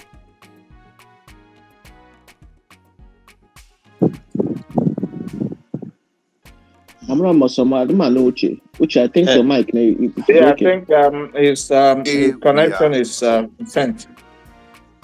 His connection has security problem. Yeah. They'll become have a gun network here. Well, Uche, when you come back, when you get back, you raise your hand again. We will engage you and have your question. Take your question. Echezona, go now, because we called you before. I don't know if you're available now to speak. If you are not, we'll move to the next person. Okay. T9 line. Let's have your question. Okay. Good evening, everybody. Good evening. Good evening. Yeah. Thank you. Agam Igbo Kwosha because Njiribo na so I would like to use Okay. So this is an important issue to speak about, really. Let me start from IPOB. You know that so many people don't even know what IPOB actually means. So many people feel that once they hear IPOB, it will be tagged a terrorist group. Even our Igbo brothers too, sir. They will now think that it's just a terrorist group that wants to cause issues and all that. Now, what we should do is to maybe sensitize our Igbo brothers and sisters, all these like the small ones who feel that this is a terrorist group, because it is actually like a propaganda to hold us down now, because of they don't want to release Nnamdi Kanu. Nnamdi Kanu is just like he's there now being held, and all this mayhem now going across the Southeast is just to pin something on him that this IPOB is causing trouble. The IPOB is actually causing trouble. Now, the insecurity is really caused by our governors. So many of them know about it. So many of them know that this kind of a thing is happening here, and they fund most of them. So I don't know. Speaking about it to them, as you said, will not actually solve any issue, because it's just like opening up to them, telling them our next move, and them taking back up from the FG, because I know that all these things are being sponsored by them. So I don't know. You saying that we should maybe sit them down and speak to them, and we actually knowing that they are the ones funding this. I don't know how that can really take place. So maybe you should throw more light on it so that we can understand better. Thank you very much. There, my brother. There is also one, if for lack of a better word, one mistake that I in the Southeast of late. Whenever we mention insecurity, instantly our mind goes to IPOB. And then most IPOB sympathizers will jump in and make it an IPOB issue. That's not the case. IPOB is not contributing up to 20% of the insecurity in the Southeast. People don't know this. IPOB is not going out there dismembering, kidnapping young girls and butchering them. That's not what IPOB is doing. We have, and to be quite honest with you, and this is the issue that derailed the entire security talk in Igbo land, because we're looking in the wrong direction. Remember what I said earlier. The insecurity in the Southeast is economic driven. Insecurity in the Northeast is ideology driven. But what we have done, both us and the government, is to turn the insecurity in the Southeast into ideology. And then when you have an ideology, you have to have an element to hang it on. And that element is IPOB. So, kidnap people, 20 people, 30 people will revert to their known enemy, IPOB. That is not the issue. Majority of those kidnappers might not even have had any connection with IPOB. There might be some, yeah, but that's not the case. The case is individual criminality that is mostly driven by economic need. Now, let me give you an example. During the time of Obi, no town in Nigeria was terrorized more than Onitsha. Those people who know can attest to that. But he systematically put measures in place to combat that. And Onitsha became, calm for a very long time until later. The same thing, if you look at Aba now, as at 2 years ago, Aba was a no-go zone. And what is happening there? You cannot tell Aba now. Everybody is claiming Aba. I need was in the Aba. Because things are changing there economically. A guy in a narrow shoe, is able to go to his shop now. There's electricity. He's doing his thing. There are street lights. He can stay up till late and do his work. He's not interested in taking that risk to jump into a Sienna bus to go to Nsukka and kidnap somebody. What would he do that for? When he has his thriving shop in Aba, doing well, he finishes work, he goes home to see his wife and kids. So, but each time we talk about this, the lazy leaders that we have who do not want to focus on economic development will start giving excuses with insecurity. And who do they tag as the corporate? IPOB. This is.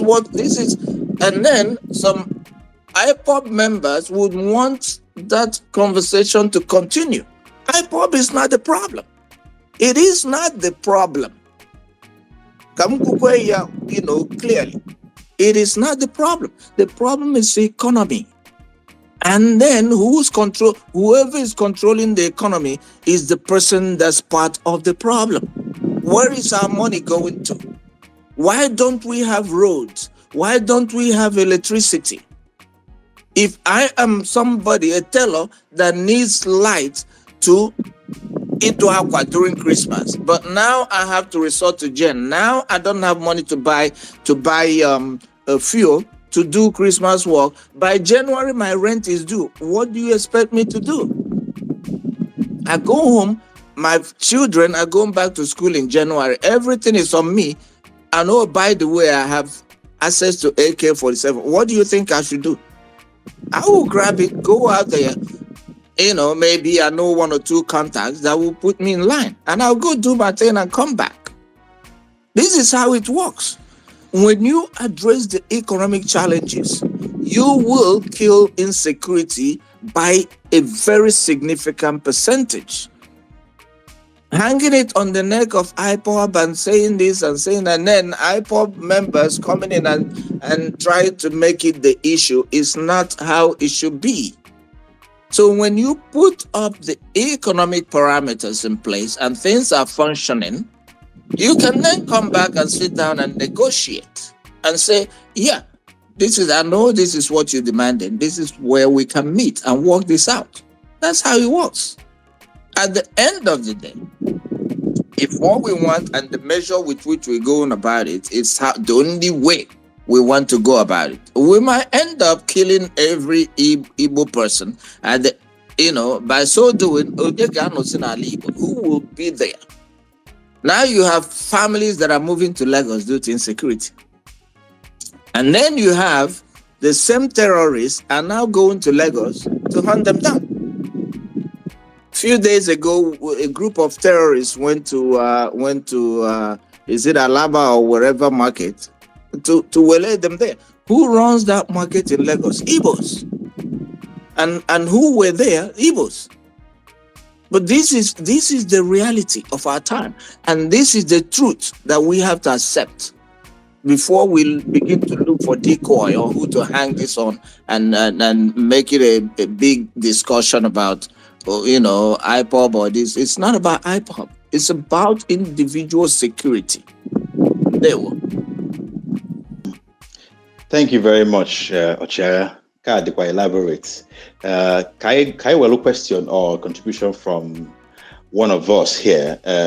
He has been a guest on this show a couple of times and is one of us. He's actually a huge supporter and a big contributor to development in Igbo. Afiabo Dr. Nemeka Obieri. Dede, Ekademgi. Ndewo.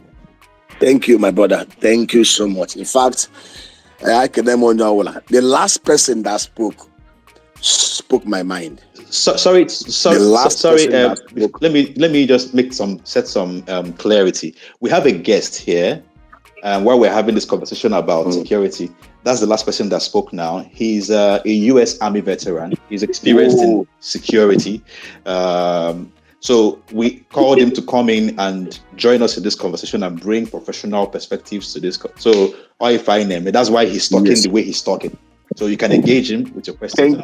Thank you. Thank you so much. Thank you so much, Tila. You will live long in Jesus' name. Succinctly. The problem in Igbo is economical. The insecurity is economical. And the insecurity festers because those who purport to lead us, those who control the levers of politics and leadership, are so comfortable about it, they don't want to tackle it. By not tackling it, and by creating distractions and diversions, they will be freely rig elections, divert the fuck and jack, nobody questions them. Is it not when you are alive that you question anybody?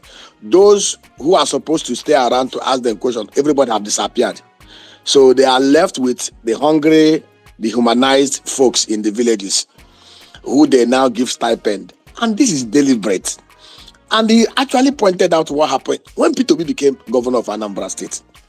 Onitsha was a no-go area. In fact, at that time in Onitsha, if you carry polythene bag, those guys do not even want to know whether it is money. They will use machete and cut off your hand and pick the polythene bag and leave your hand for you.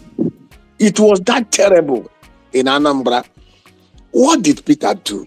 There was nothing. Peter wasn't controlling the army and police.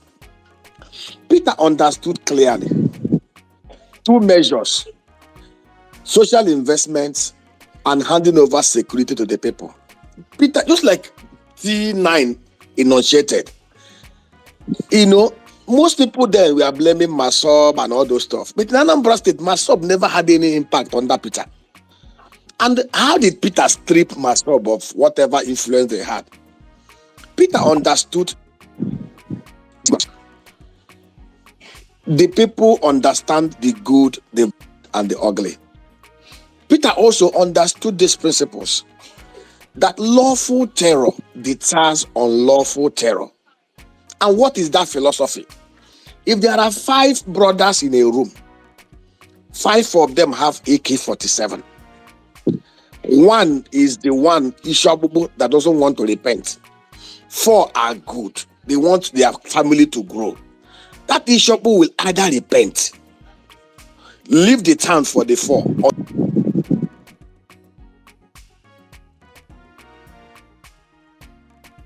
or they will get education, health to make life easy for the people. Peter began to do infrastructure, but Peter did very important thing. Peter went to the 177 town unions and asked them to select 30 and 50 of their best sons and daughters who they trust to protect them. Peter did not select for them. Peter allowed them to pick among themselves. Peter wasn't tasty for political power. Peter wasn't looking for talks that he used to rig election. Peter wanted security. And these communities went about doing this. Peter went to Innocent, and Innocent gave him 177 trucks and motorcycles. These guys were trained. These guys were empowered. They weren't even using AK-47. It was only pump action. They had communication gadgets. They had total control. They had communities, communications. And every community gated their community with overhead posts. And Peter did another thing. Peter went to Yadoua and got his help to move into the forest and clear most of the den of the kidnappers. And then Peter did something again. Peter got the state assembly to pass a law. If your house is used to house a kidnapped victim, automatically he will bring it down. If your forest is used as a den of kidnappers, because you will know, the villagers know. It's the way we talk about unknown gunmen. They are not unknown. They are known. They are human beings. They have a name. But some of them have so terrorized their villagers that they cannot provide intelligence to anybody. And of course, they don't trust the government because the government are worse bandits than these guys. So they live in that state. But under Peter, they trusted Peter. That is why we talk about legitimacy in governance. In 6 months, these communities rooted out all these criminals. One of the notorious kidnappers, Evans, left Anambra to come to First Start to establish his headquarters. And for 5 years under Peter Obi, Anambra was the safest state in Nigeria. You know why I say this is economic? I come from Imo State. Imo State has 305 autonomous community electoral wards. I did a I told them, I said, very simple. All this it at home is economical. It's people that are frustrated. Somebody stays far away, 5,000, 7,000 kilometers in Europe. If somebody is engaged and he has where he goes to make money, you will listen to him. So I now told him, I said, what is the lowest hanging fruit? Agro and agro processing. We did a comprehensive proposal on how we can set up clusters of 200 to 500 hectares of agro-industrial parks under what we tag the missions, community, diaspora, private, public partnership arrangement. This arrangement was supposed to create 500 jobs in every electoral ward of the 305 electoral ward in Imo State. This was supposed to create 1.9 trillion naira in Imo State annually as revenue. Every hectare of land with what we planned from the whole value chain will provide about 13 million naira revenue per annum. And each of these hectares will be controlled by one youth.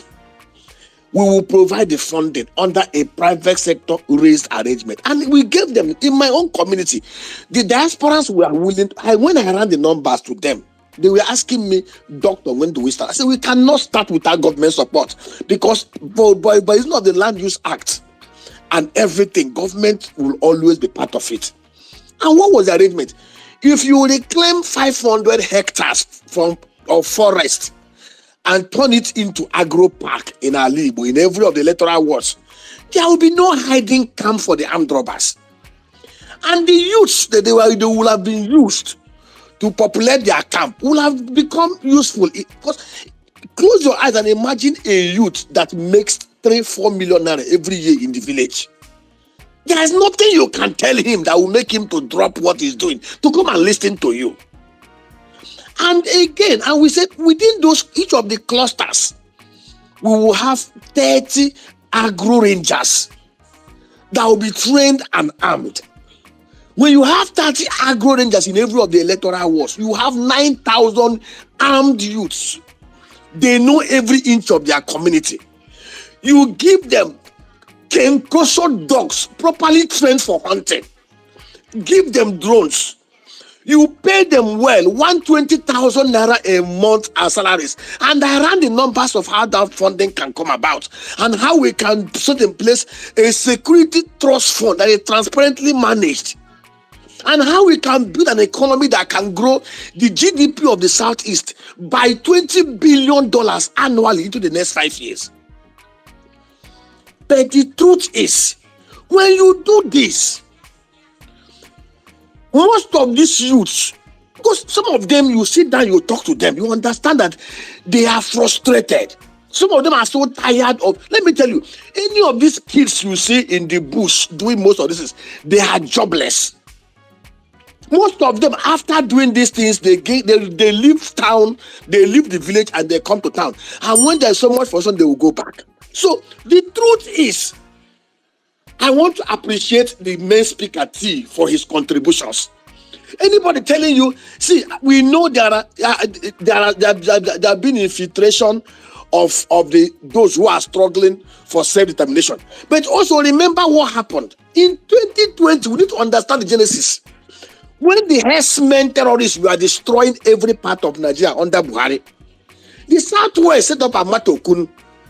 We were begging the Southeast governors, do something. In their selfishness, they refused to do something. And nature abhors a vacuum. It was that vacuum that they left that some people capitalized to set up non-state actors to protect that. And the people bought into it. And of course, people bought into it. And like anything that is not properly structured, criminals invaded the situation. And that is why we are where we are today. So let us not try to blacklist all of them. There are very honest agitators who are not kidnappers, who are not criminals, who will never spill the blood of their own people. But their struggle has been hijacked by some criminal elements who call themselves by whatever government name. And they are using it to make people, extort people, and cause chaos. But that chaos is only thriving because those who purport to govern us are not doing anything to win the confidence and trust of the people and create the enabling economic boosting environment to make our people grow and become less dependent on this tyranny. My brothers, Igbo will be rebuilt. And God will help us to get to that point.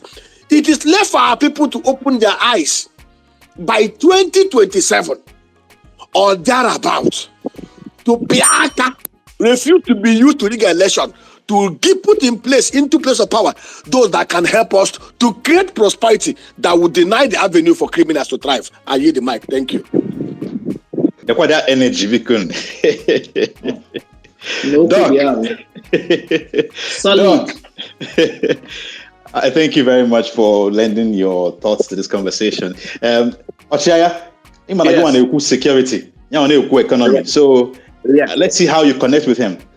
Everything Okuru here, or the platform upon which security thrives. When onye rijura afọ anaghị say chiabia opuria. You got to go. When you have even in the United States, there's insecurity in some of the poor communities. That is a fact. Here, a fact. Like I've always said, the mistake we make and the mistake the stakeholders who are the governors and the politicians made, it could be deliberate, is to find a low-hanging fruit at a time, which was IPOB, and tag them and give them the whole security breakdown as their fault.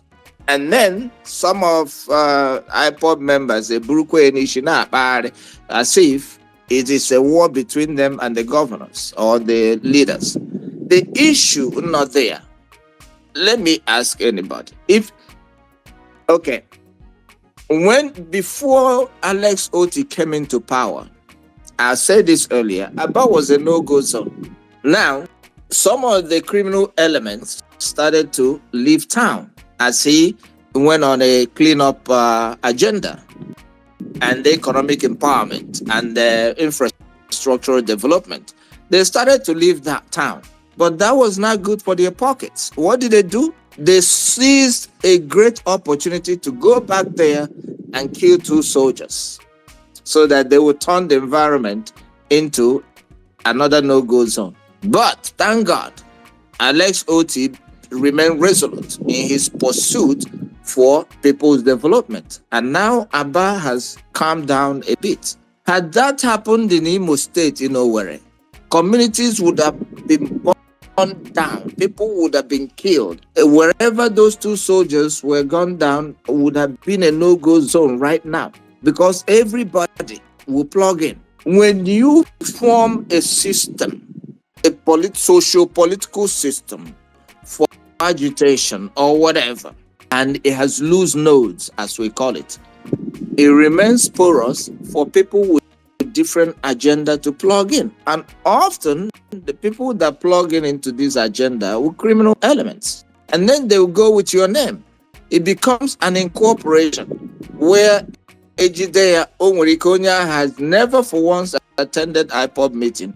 But Ejidea Oyi Black, Opu Bere or whatever, now he's claiming IPOB. And then what does IPOB do? IPOB continues since how many years now to go under defense? Defending is not our members, it's not our members. At the end of the day, it drains everybody. But what we need to do is to go back on the economic drawing board, as the doctor mentioned. When you engage a young man, and also we have to follow this up with psychological operation, as we do in the U.S. military. It's not enough. An average young man now, in year 400,000, Ebugodos or G0 iPhone, Chawa Bet Niger and all this, not to knock any platform. He wants that quick money. But you have to follow it up with psychological indoctrination to let him know that over time, like the doctor said, if you take this number of livestock, you can grow them, and this is a projected amount that you stand to make. I'll give you an example. My first job in the United States was $1.75 an hour in a cold store. Wow. Below 0 degrees. Okay? But out of that, I stayed still. I worked my way up to, I became a security guard. I became a salesperson in a designer store. I became a nursing assistant in old people's home. I went from there and joined the military with no rank. I became a corporal, got married as a corporal. Went to college, got my master's, and then was selected to attend the officer course. I retired as a major. But this is progressive. At that, there was a time I could not comfortably feed myself. But now I could tell you that money is not my problem. So this is where we have to go back and make our young folks back home who are very, very volatile, to let them understand the process of advancement in life. They have lost that. Now I come into town with a fleet of American cars. A young boy that's 20 years old instantly wants to be like me. It has taken me 30 years to build this. I just didn't acquire it. So for him now, we do our things in the Christmas and we leave. He wants to replicate that. How does he replicate it? He finds other dark means to get that done. Somebody tells him, recently in Ali Bukana Potazina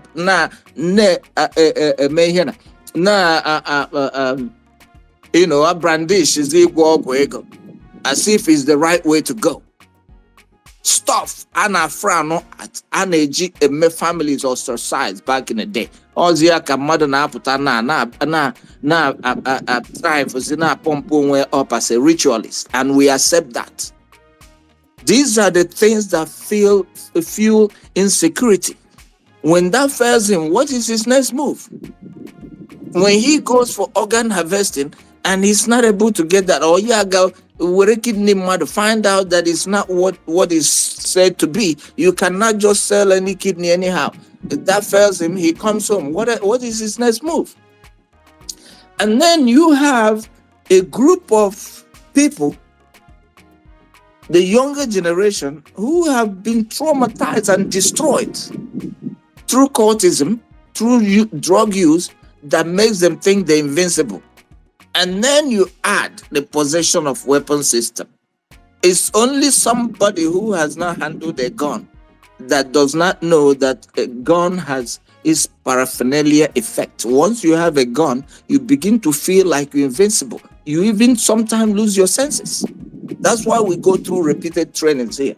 As a retired military person, I still go through psychological evaluation and training constantly to make sure that my mind is still acting right.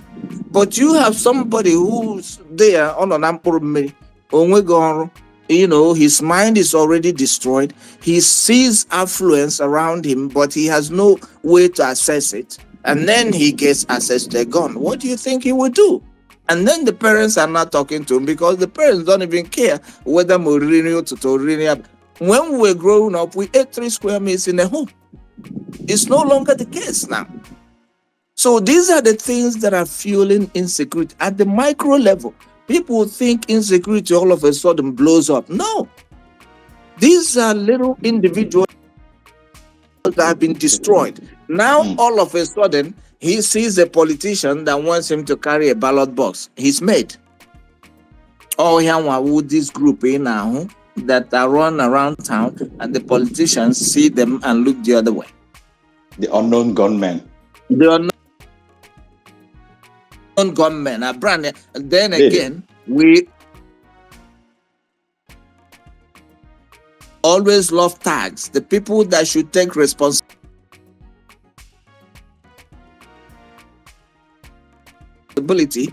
find tags and they place it in certain places and they continue to repeat it until it sticks. Instead of going in there, do analysis, find out what the problem is. Once they mention unknown gunmen, everybody will accept it and we'll move on. That is what's going on. It's not about IPOP or about this or about that, for the most part. Did it. Okay, let's take some more questions. This is 9:26, so we're just 34 more minutes to go. We're trying to close this by 11. This is the MONI show, Igbo, where we gather to share ideas, rub minds, and find solutions. It's always issue-based. I had a time for or straight to the point about development. Or if I name it for the first time, we gather here like this every Saturday, 8 p.m. to 11, sometimes beyond that. But I'm actually when we not in the same box of 3 hours. Or if I name it, and I'm sorry, we're sorry that we couldn't live stream this like we planned, because we're still struggling with some things we're trying to put together in my phone in Nigeria. But hopefully by next week, we'll make sure that we can live stream this on some platforms at least. More people listening to us beyond Twitter, because Twitter, even our guests here, I'm coming as we got before, but ever. I get a lot more questions now than I was want to check out where conclude. So let's take Osi Okaneba, Maz Osi Opogo. Okay, Uchenna Ganiru. Let's hear your question. Let's have your question. Thank you. Hello, good evening, ladies and gentlemen. Good evening. I unfortunately left because I had a family meeting and I spent a whole lot of time talking in the meeting. So, Ganiro. Yeah, I can. Amaro Majuko. Amaro Zimama Azmi fan. I got some theaters. So where's it in our water? Don't worry, Joan Kibunuche. I will ask again. I'm going to ask again. I'm going to give briefly and you move. Ganiro. Okay. Okay, Mbrapo. Before I left, if I the security situation to Esime Python dance. Yeah. So, adjunct of age that period ago, that efilu m na ana m adaghachi aka klọk azụ sha ife na-eme n'ala Igbo onwe ka o si dị ka na anyị nwa ma ụma eme ife anyị na-eme ka enwe otu ọzọ esi eme anyị ife o wee dị ka anyị nwa na-eme ya based on the analysis onye that period. Okay. Well, okay. Before Dede, before you respond, Ocheya, let's take Osi Ganiru. Add your own question, then he will respond to both of you together. All right. Osi, are you good to go? Your mic is on. I can't hear him. Osi, I can't hear him yet. He's not speaking yet. Osi, if you can hear me, go ahead and speak. Let's have your question. Your mic is on. Okay. Dede, you can respond. Or Chair, you can respond. Okay. We'll take him later. There, my brother, for your question. The issue now there goes. It's a two-pronged issue. One is political, and the other one is sociological. You know, because when people feel so traumatized a lot, what we do as human beings is we have a common enemy that we blame for everything, but it's usually very difficult for us to accept our own blames. Now, there are two things that destroy a man. One is excuse, one is blame. Both of them are lies in disguise. The political system sees what's happening in the Southeast as a problem that we are causing ourselves. So when they approach it from the political angle to ensure that they blame us for our own woes. On the other hand, we have refused. I know some people that have completely refused to accept that I want a little bit of hand in what's going on. That was why, at some point, every unknown gunman that was taking, conducting activities within Owerri, if I may say, we were claiming now in the Fulani. Every single one of them, up to Fulani people, what people forget is that every southeastern state where Amausa, this Amausa and Awagi have been there for decades.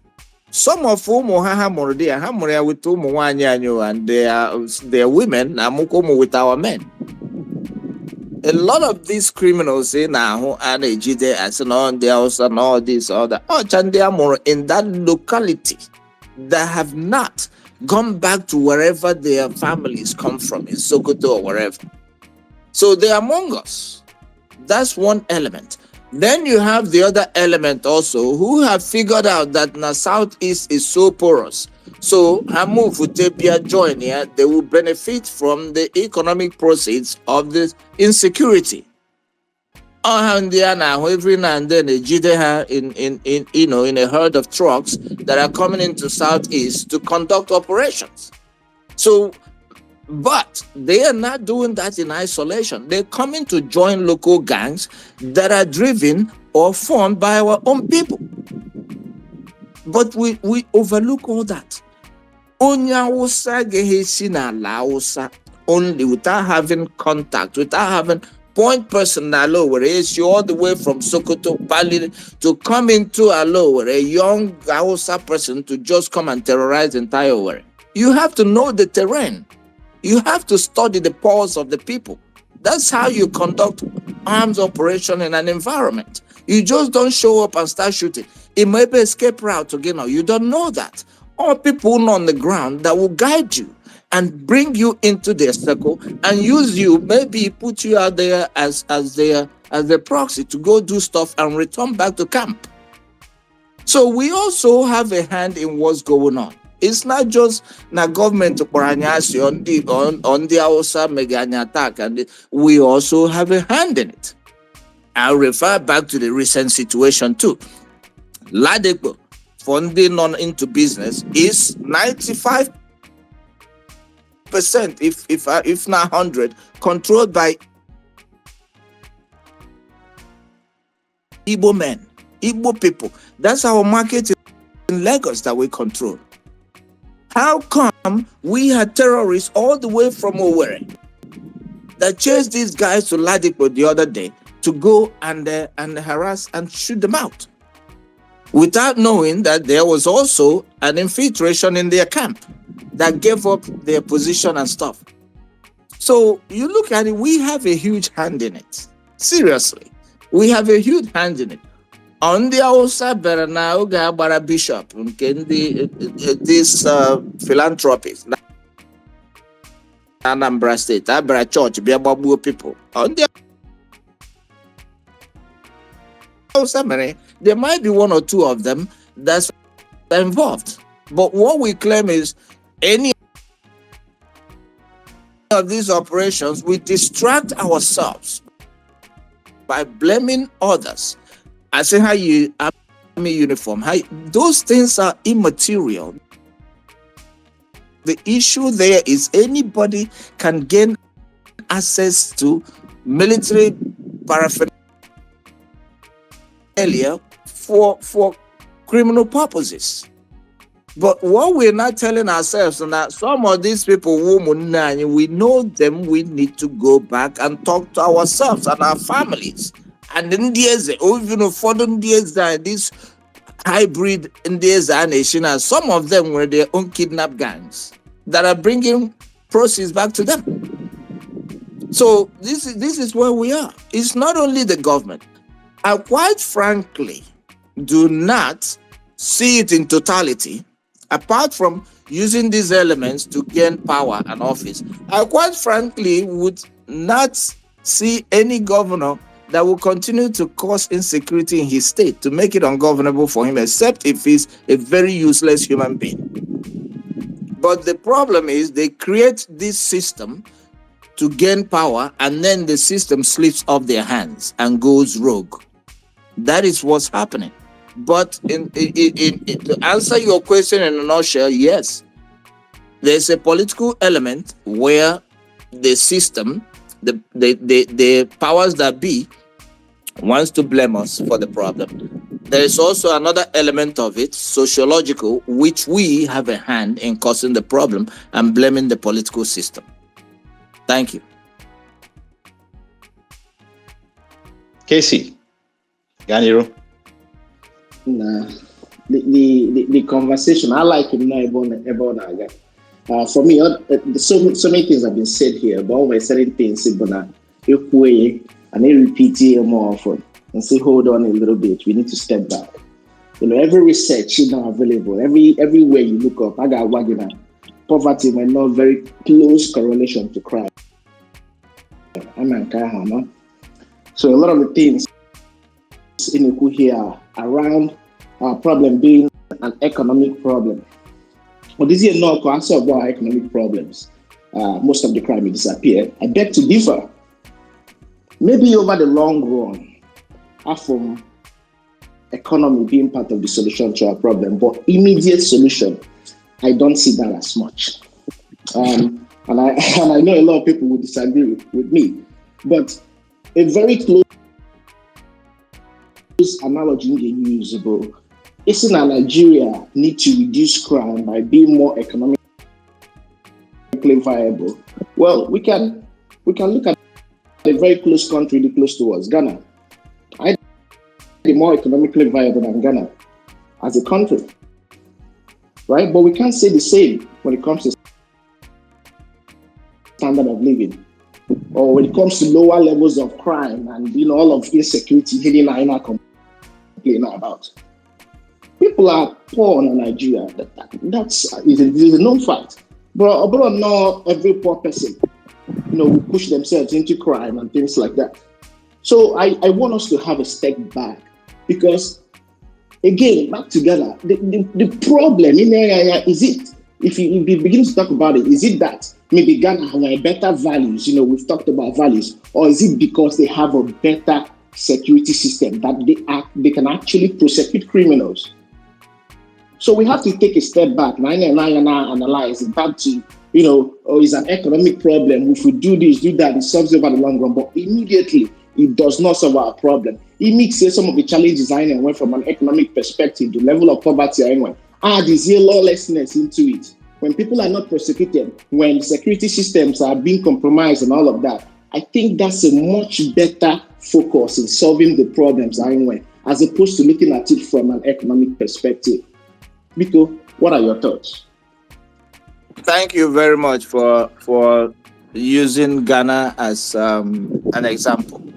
The one thing that we have to also understand is when you check the population of Ghana, it's not even up to the size of the 5 states of the Southeast. So with that, what you have is you are able to have a police force that's well equipped. You are able to have the technological apparatus to combat security challenges from a technological point of view. You have smaller number of people within a closed-in space that you can thoroughly and effectively monitor. Now, part of what I was saying too, and you also have a group of people whose sociological thought process is different from ours. An average Ghanaian man, is he as aggressive towards the pursuit of money as an average Igbo man? That's another thing. People's sociological makeup and culture plays a role in this. I mentioned that at the beginning of my comment, that part of the problem we see is, we see what could be, what we could have as a young person. And then you see where you are. It does not measure up to where you think you should be. At the same time, you see people that are where you think you should be, and the means with which they got there is not highly explained. What would you do? It's not like that in Ghana. And also, the projection, this is, let me take you out of the economic equation and put it from a socio-political perspective globally. Globally, Nigeria, and I project Nigeria with terrible image. Ghana, not so much. So what that has done in the past 5 years, go look it up. The diaspora remittances into Ghana outweighs that of Nigeria. So much so, because most African Americans are now returning to Ghana to pump in money and conduct investments. They're not being kidnapped as much as they would have in Nigeria. So when you have this amount of resources coming into Ghana, a small country, from even the US, from Americans, American-born Americans that are coming there to invest, knowing that they will have their money will be returned to them based on the investment, they will go there. And when you have available resources, you'll be able to pay your police force well. You'll be able to pay your military well. You'll be able to build good roads that if there is any need for response by the law enforcement, they will be there in a minute. One in my village now, you cannot have a police vehicle drive through there. There's no road. So it's not, and when you put all this together, there are so many layers of it. But the foundation is economics. And who are holding this economic foundation to cracks? Your leaders. They are not invested. You cannot fight insecurity through one channel alone. You cannot build a security force to go around there and run around and harass people or protect them without paying them enough money, without having insurance for their families, without giving them proper uniform. And I go to Nigerian policemen, not to knock any police person here, but they're not well taken care of. So what is the motivation for them to come and protect anybody? None.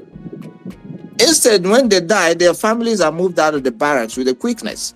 So it has economic undertone to it, not just for the criminals, but those that will fight this crime from, for the state. Even to you and to me, there's an economic aspect to it. You and I, when we invest in the Southeast, we are hounded. Each time there is one or this, I have youths. Some of them that I have paid their tuition for through their parents, they come and harass me to pay youth levy. I've go wall several times. A few places that I have projects. What is that? And they do these things armed. And all these are all part of insecurity. It's not just when there is a condition that will not allow economic development, then you have insecurity.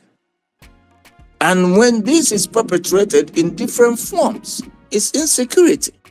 I don't know which state you're from, but go and try to buy land in your state now. Zoala, the next minute, the youth will show up to demand youth settlement. What are they doing with that money? Even if you're from that town, they would demand that. Before you go and fence your place, they will show up again for development levy. This is all economic problems that they created. So people later, especially in the north overseas, that don't understand how these things work. How later I think, nah, to hell with that. I just go here. That's the problem. Ghanaians don't have that issue. As far as I know, I have a lot of Ghanaian friends. When they ship things from Ghana here, it gets to Ghana within 2 weeks. They clear it with ease. Sheep here now got Tinkan Island.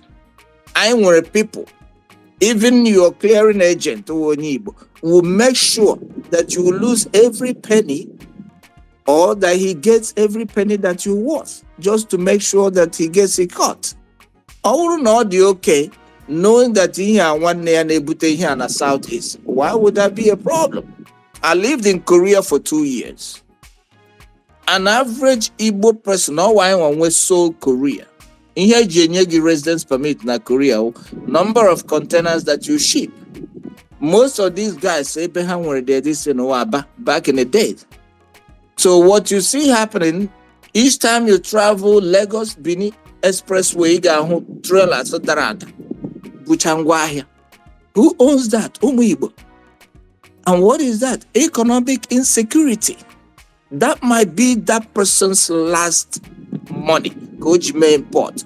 Trailer the village here. What do you expect him to do? So economics is at the foundation of our problem, both at the micro level and at a larger scale. We have to look at that and the distribution of resources. Onye were no sekwo yogwo. Onye na na bank enough money that he or she deserves, so that he would not have to monitor people's accounts to give information to criminals. So that's one part.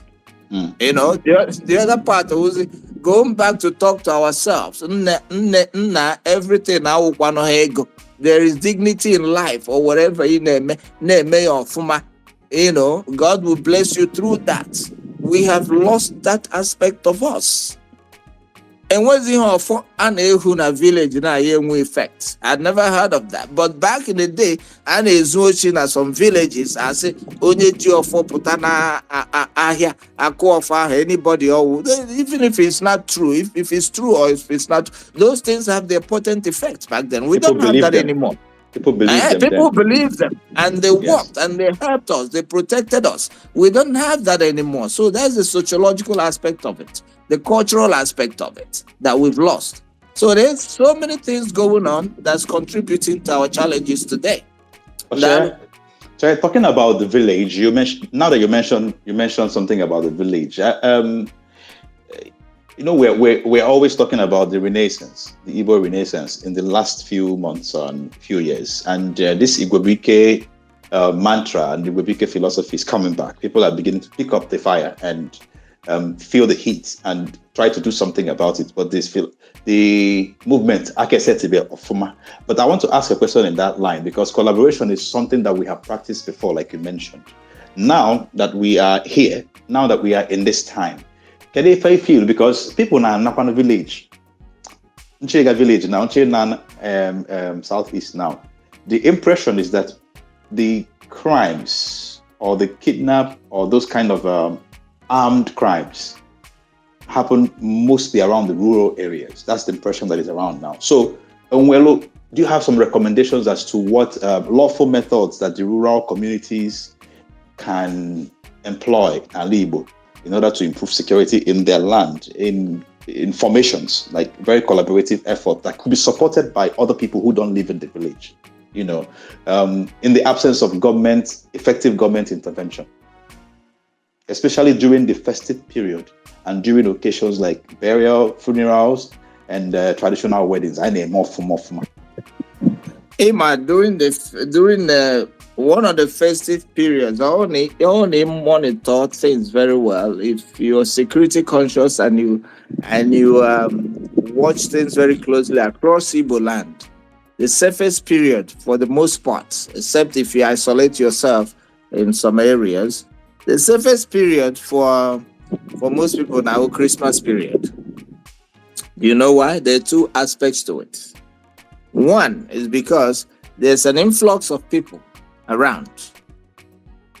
Criminals hate surprises. They work in isolation. Once they isolate you, they're like lions. They have to isolate you from a pack to attack. Where they jump into a pack and then they themselves are taken hostage. That's one. Two is because of this whole thing we're talking about, show, the life of show. Criminals themselves wouldn't be Christmas. So at that time, everybody hands down. They go to their own villages. For those who wants to, portray themselves in different image, that's when they go to sponsor soccer balls. I'm not saying that's what they do, but I'm saying, So, but what villages and towns should do is those times that are out of season, like right now, Mirinezo is dark. There are not too many people in the villages. That's when they should, form and fund vigilante groups that are honest, if we can find them.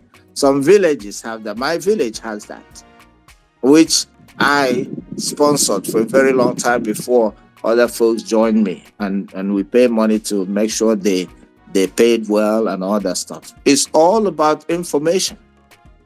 When you have a vigilante that closes across all the azimuths of a town, when a new person rolls in, they know.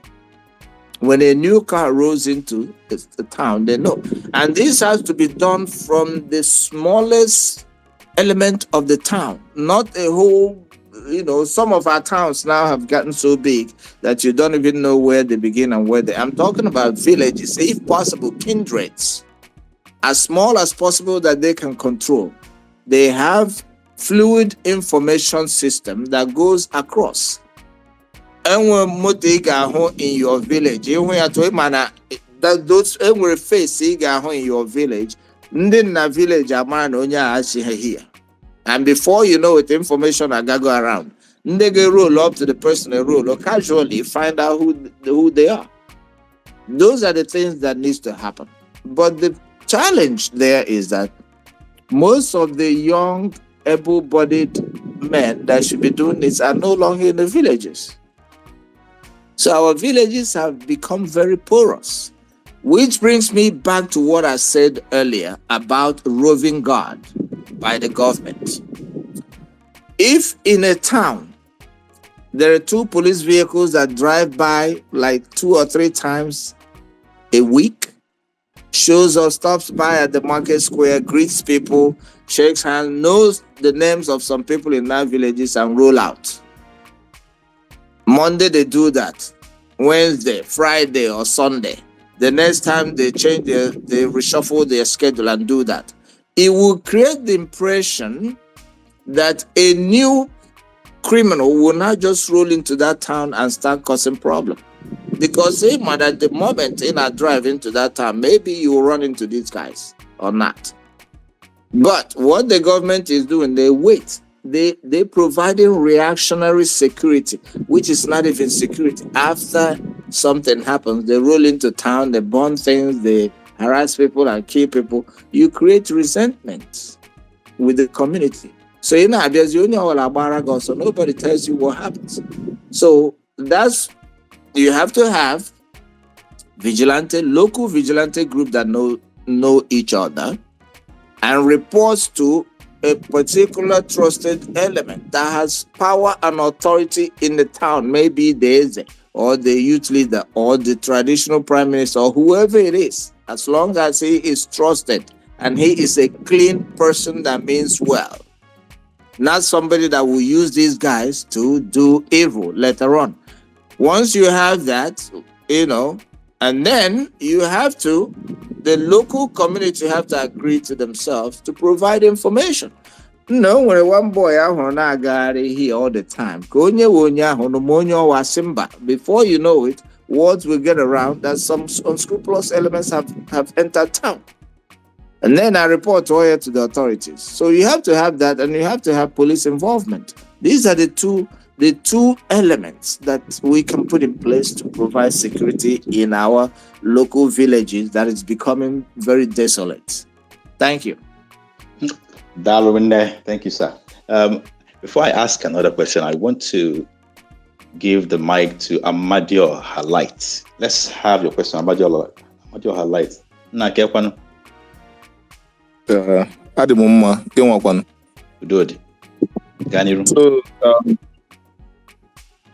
I just want to make contribution or question. Okay, open a contribution. Boy, and can cover one question. Book and can shorter. Okay.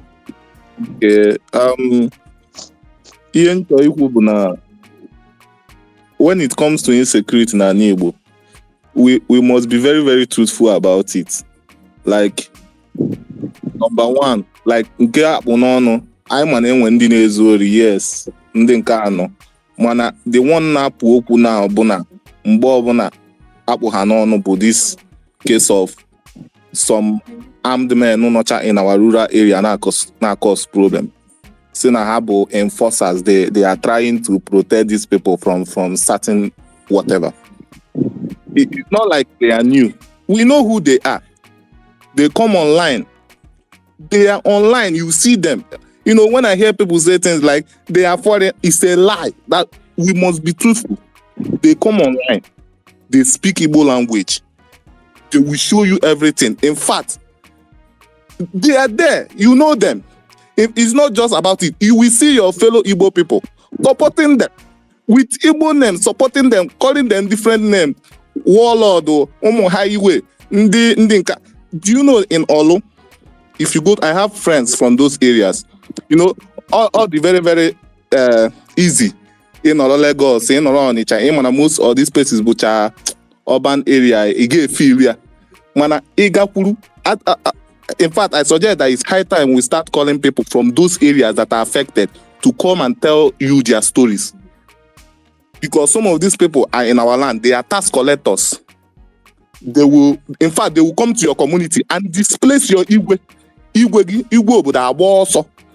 They will give warnings to your vigilante. Say, Anna, in fact, no drop or ammunition, no happens with the new enforcers. We know who these people are. So, my own contribution, Bona, the only way to deal with this thing is to be truthful. That is number one. Number two, it is high time the governors to create something like, even if it's civilian JTF, because most people in the rural areas are tired of these people. I know one of my friends, I'm a family house. Na ha ke tax na ga-akwụ ndị asị na ke why ha ga-eji kwụ tax na ha bụ vigilante a ga-eji na-akwụ ha tax report ọrụ ndị police mana anyị mana ndị police si eme onwere ihe ekwutere ya gịnị ka ndị asị na ha bụ saboteurs mwe the family house ọkụ ndị ebizi na village ha na around that ọrụ area ha gba ọsọ so the only way now bụ create ọ bụ na create civilian if the 5 governors ga-abịa together create a civilian JTF arm them. In fact, create like open information line. Those areas where these people are, open a local government. Some places in Agwata self, Ibulu omo moto gigesi where they very very shiny. Abia logos bo, a kidnap logos bo. They were in Obalu before. Anyutakwa hanya hapukwa na Obalu. Ija some places na Agwata. Ija all around that border community between Imo State and Anambra State. Moto game mama too much. I get kidnapped. Okay, that one is I get kidnapped. I got put it over. So either the great civilian JTF, Joint Task Force, whatever, like those Igwes of these villages, they should be bold. That is why you are a ruler. You should be bold to say that this is what is happening in my town. This is what is going on. Can the government do something? Can have made something about it? That is it. That is it from you. So Obolonke na have foreign agent. Only have foreign agent obona na eme obona. Darwin Amadio highlight.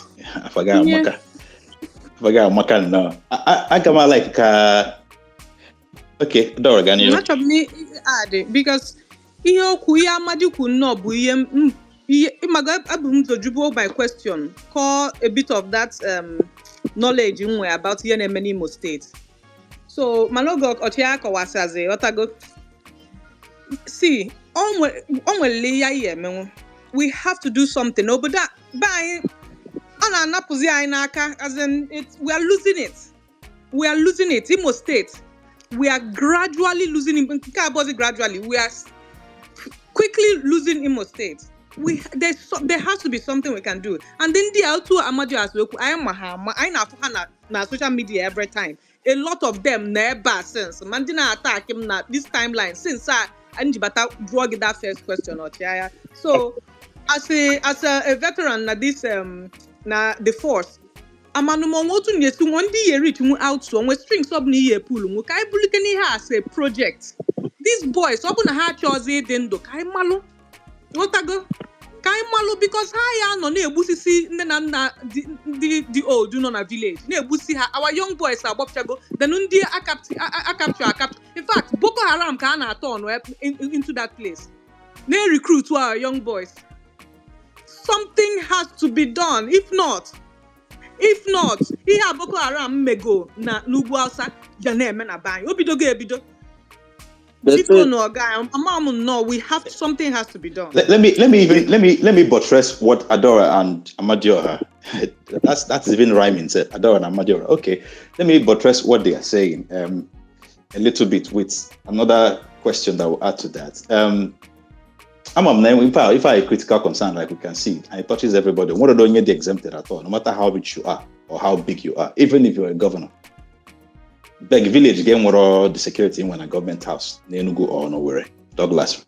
So I'm wondering, and where some kind of security framework that we can, I live in 2024, and there are so many things that exist now that didn't exist before. That can be can be used. So again, when we some kind of public-private partnership approach, then we get a real broad-based framework that will even involve tech, and we'll go technology now, and we'll go all kinds of things now, and we'll go CCTV. Here the Erika. So when can do because let's have go the fully where some kind of organized effort that will force them to do something because so this is what we want you to do as a government, and then we go in broadly, cover everywhere, or blow a blueprint that will have different facets. We can have experts like you and the people you know, because I'm sure that you probably have a network or even a WhatsApp group of people like you in America, in UK, in Germany, and other places, and where some kind of a united effort that will organize us. And yes, government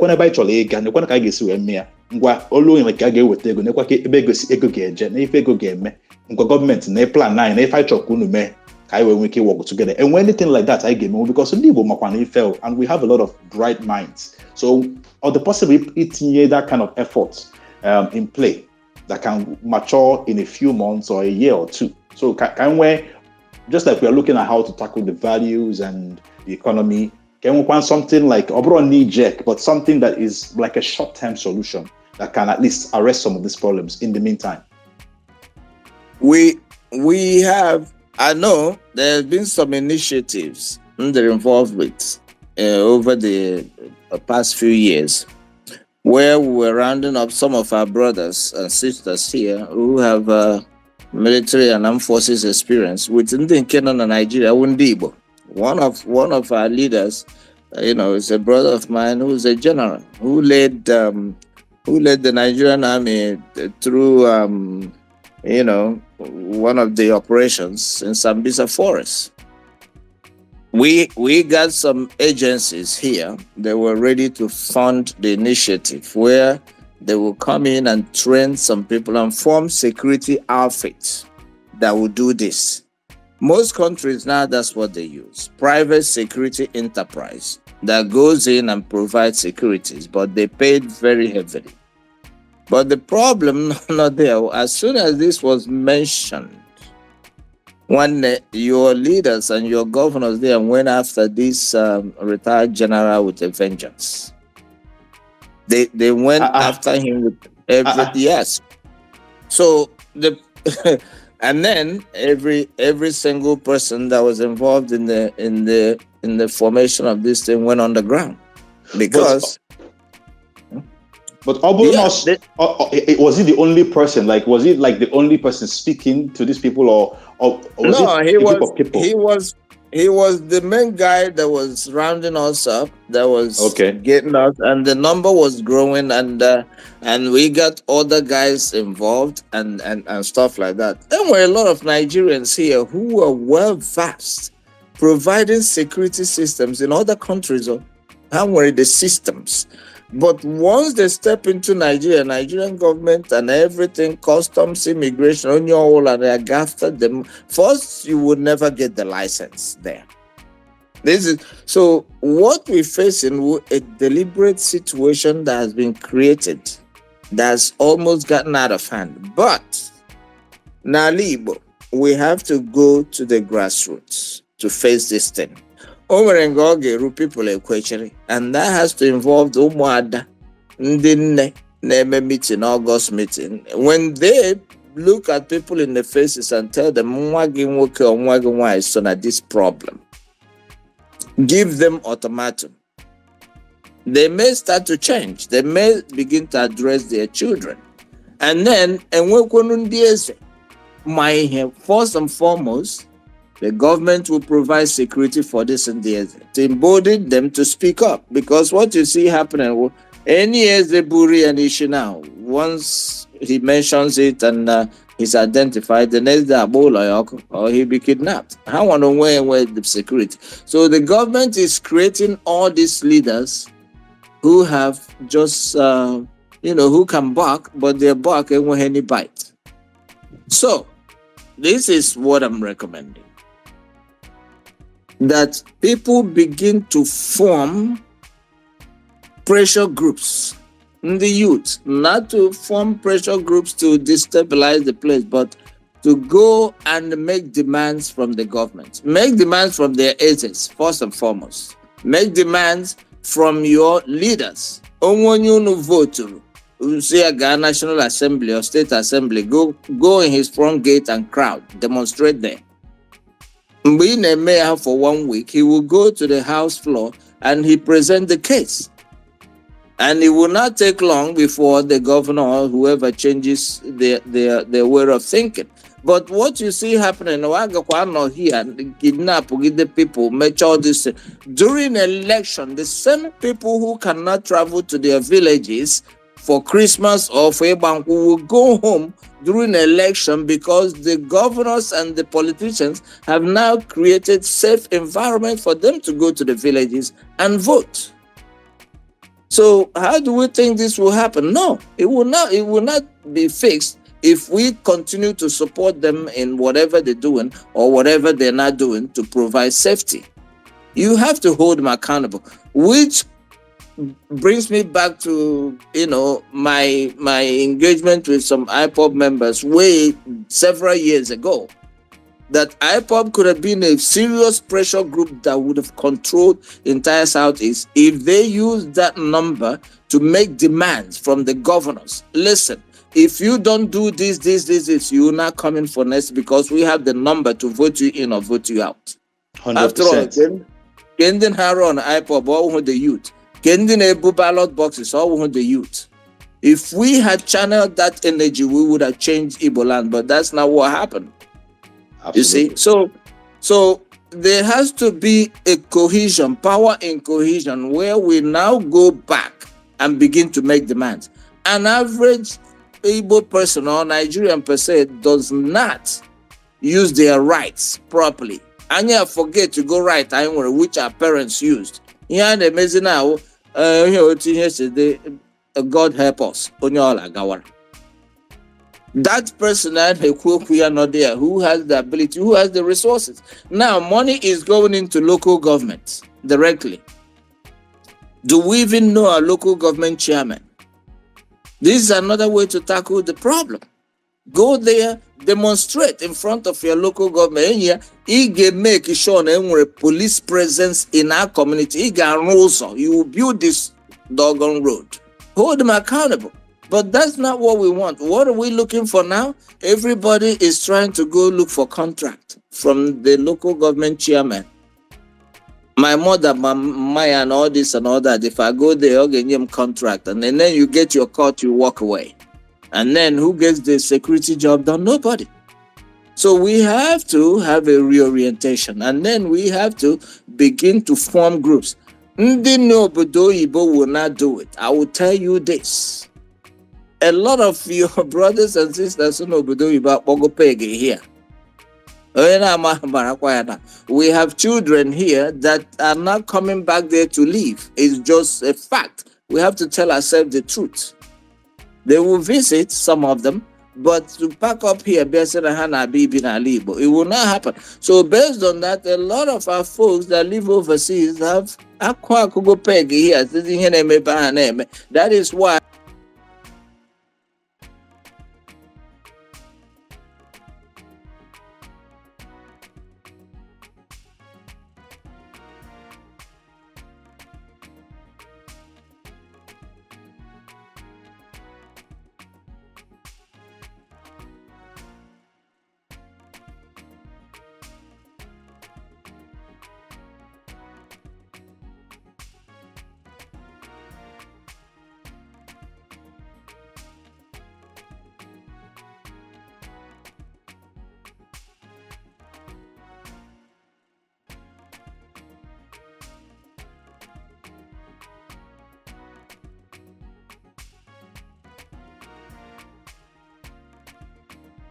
a lot of our folks are not reacting, unfortunately.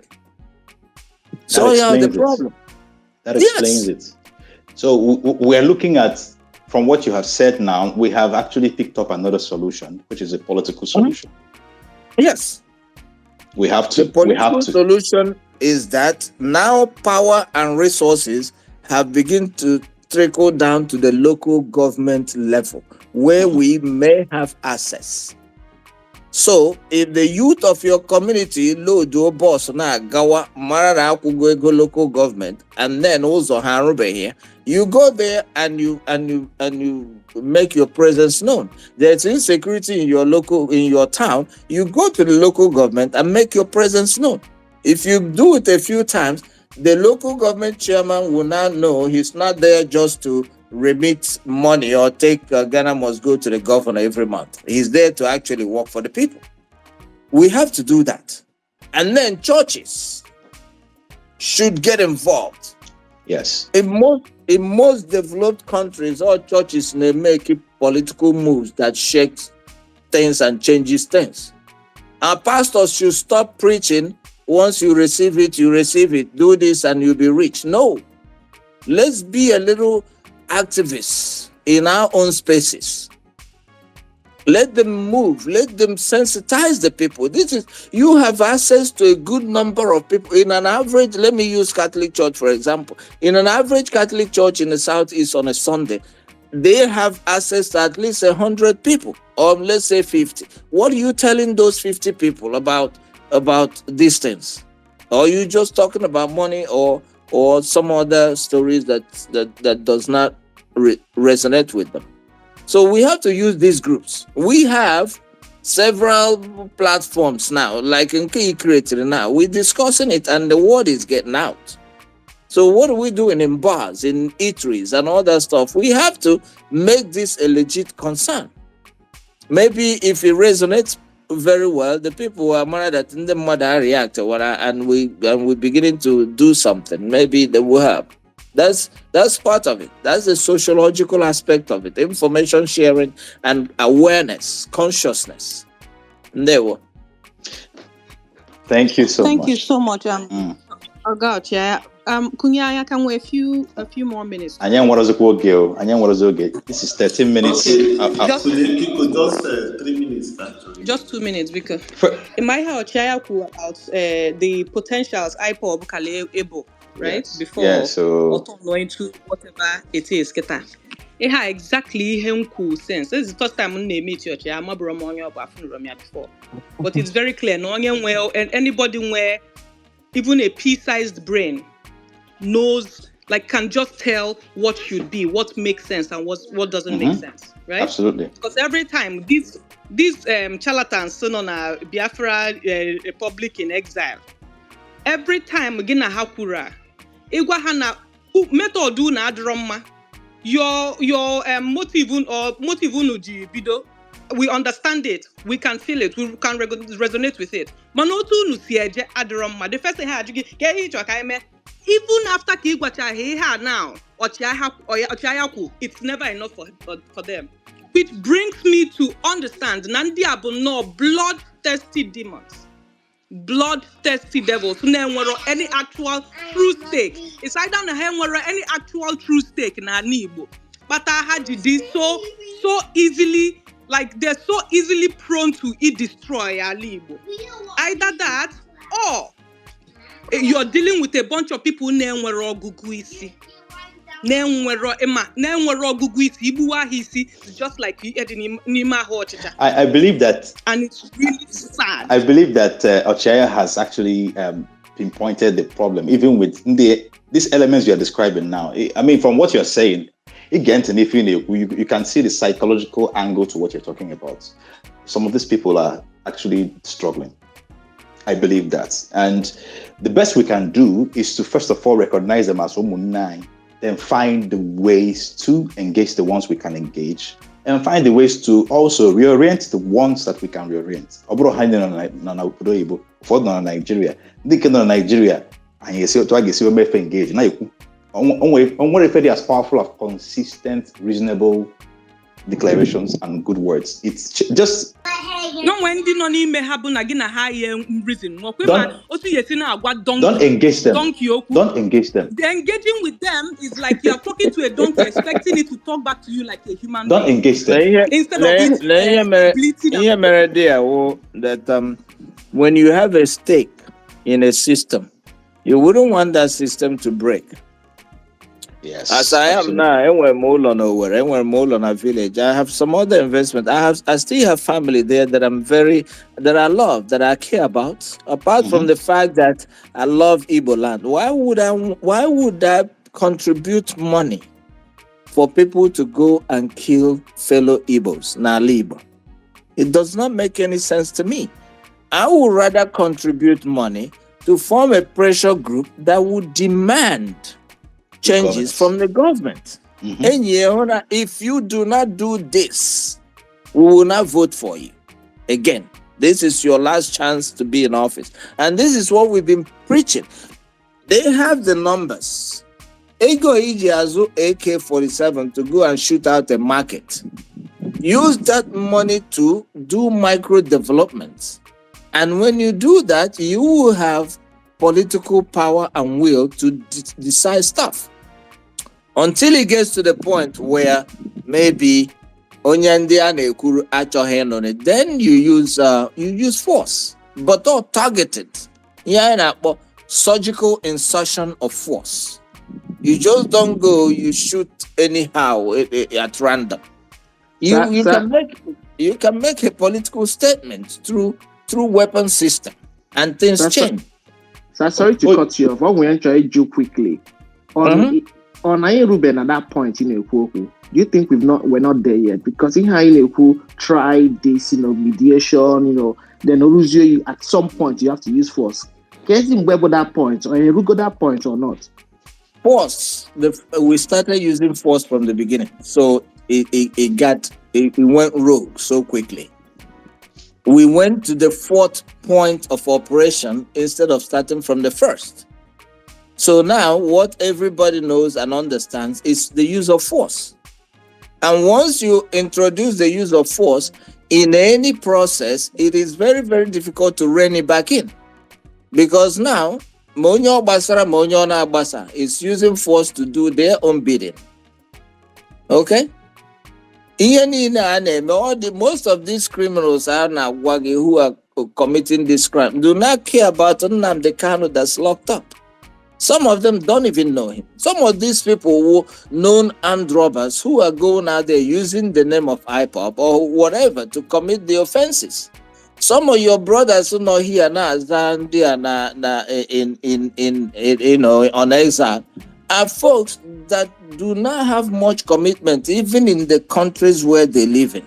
They're not well planted. Some. Absolutely correct. I'm telling you this. I was with a lot of them in Europe. I was stationed in Europe for 9 years. You have a guy that's there, not doing anything meaningful, but once people are meeting in there, and he has no idea of what's going on back home. They weren't interested. So when he got the world, most of them, not all of them. And then there are some who have the means to do things, but their ideology is so what? You cannot tell them anything. That's all they want to hear. They're not approaching it from a realistic perspective. So when you have this going on, and then you start with force, the only way to go is to go back to the initial, to the regional plan, or go back home. There is grace in our culture, our true culture. There is knowledge in our true culture. Maybe we need to go back there and tell ourselves the truth. That's the number one thing. You gain nothing from going to a local market to kill a grandmother in a rose. That does not have anything to do with political dispensation. So anybody who is so hard-headed to see that and not understand it, any brain to comprehend good. A woman on a keke nagira Enugu has no contribution to what is going on politically or economically in your life. Why should you kill her? Because whatever ideology that you're pushing. That's the problem. Even Nnamdi Kanu himself has condemned this act. So why are some people bent on promoting it? Igebundi Bole before giving the remaining freedom. Is that how you pursue freedom? And the whole time, these people are now working on a diaspora, some of them. The whole time in here, Fulani name, none of them tackled Fulani. But they're back now killing their own people in the villages. So the hypocrisy is they will tell you hana true Biafra, but the other parts of Nigeria, their so-called Biafra, they don't enforce any sort of sit at home there. The only place I enforce is that these people are not home one again anything. The only part I enforce that sit at home, but only na Igbo. Some parts of River State is on their so-called Biafra. Some parts of Delta State. So, other states. So, why don't they go and enforce that same sit at home? Nnamdi Kanu is still in detention. Why not once Kahajegoje protest here there to try to get him out? Nothing they do at all affects the actual Nigerian government or the system. But these people, ihe ha nọ n'ime ọhịa n'Imo State na-rape ụmụ old women not in the villages since all the young women and men have run away. Horrible human beings. Then some people nọ n'ime ha nọ na diaspora.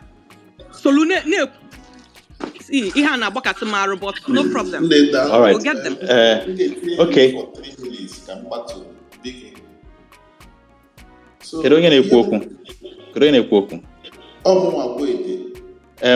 Akwete, biko, your sound is sound adorokwanụ ọkwara anya anụ ife na-ekwu echoed so much na your sound and it doesn't flow with what we're doing. You need to ịnọ ebe declare so that ị na-ekwu kwa na anụ ife na-ekwu. Else ọ ga-abụ a waste of time. Your sound adoro onwe so much echo there. That work anya atọ. Ihe eje ebe dị quiet, then when you aka gị again, we can now entertain you or have your question. I want to ajụjụ nchọ ịjụ before we close. Ka kwesịrị ịdịtụla anyị mfe. Anyị ekwugo maka generalized or combined or collective or concerted effort. Now, a lot of us we came with some things ma ọchịagha otu ahụ si abụọ eme na village ịmago anya na Enugu na East as individuals. Ị ga-enye nwaanyị some as an expert ịmago ị ga-enye nwaanyị some insightful tips and advice on ways to minimize security risks, and protect ourselves from ndị omekome. I move. If I'm going to consider more na travel or if I'm going to chop, would you around him or just kind of better awareness of security? Okay, thank you very much. If we mentioned earlier that an average Nigerian generally or the security conscious one, the way you move, the way you walk, shows whether you're careless or you are aware of your environment. There's one thing an average criminal hates, both terrorists and petty thieves. They hate surprises. And my watch, somebody gave moto. You have a nice car, you get into your car, and for a reason, AGT central lock na your vehicle. But you get into the car, you don't put on your seatbelt, or you do, and then you don't turn on your central lock. Somebody double cross wagi na moto. Oji keke block wagi, draw your door handle, ye me pay up. That you failed. The first thing that should confront that person, no pull dog your door, MP, that throws that criminal off his or her initial plan. Also remember that an average criminal in the third world country goes with one plan. Once that one plan fails, on a taking her time to recoup and go to plan. Yes, yeah, boss. But what he does, he may have approach draw dog, do mepe, to pull you out of the car, and then move.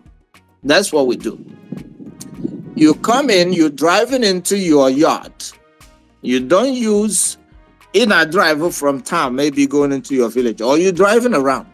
There's a reason for your side mirror and your rear view mirror. You do what is called 360-degree check. You lay your rear view mirror on you lay your side view mirror. And instantly make a mental note of any unusual activity following you behind. If it's one vehicle that has continued to tray you, change lane and see if that vehicle will change lane. Make some move and see if that vehicle will follow you. Or follow for extended period of time, understand that thing were danger. Then begin to implement this thing.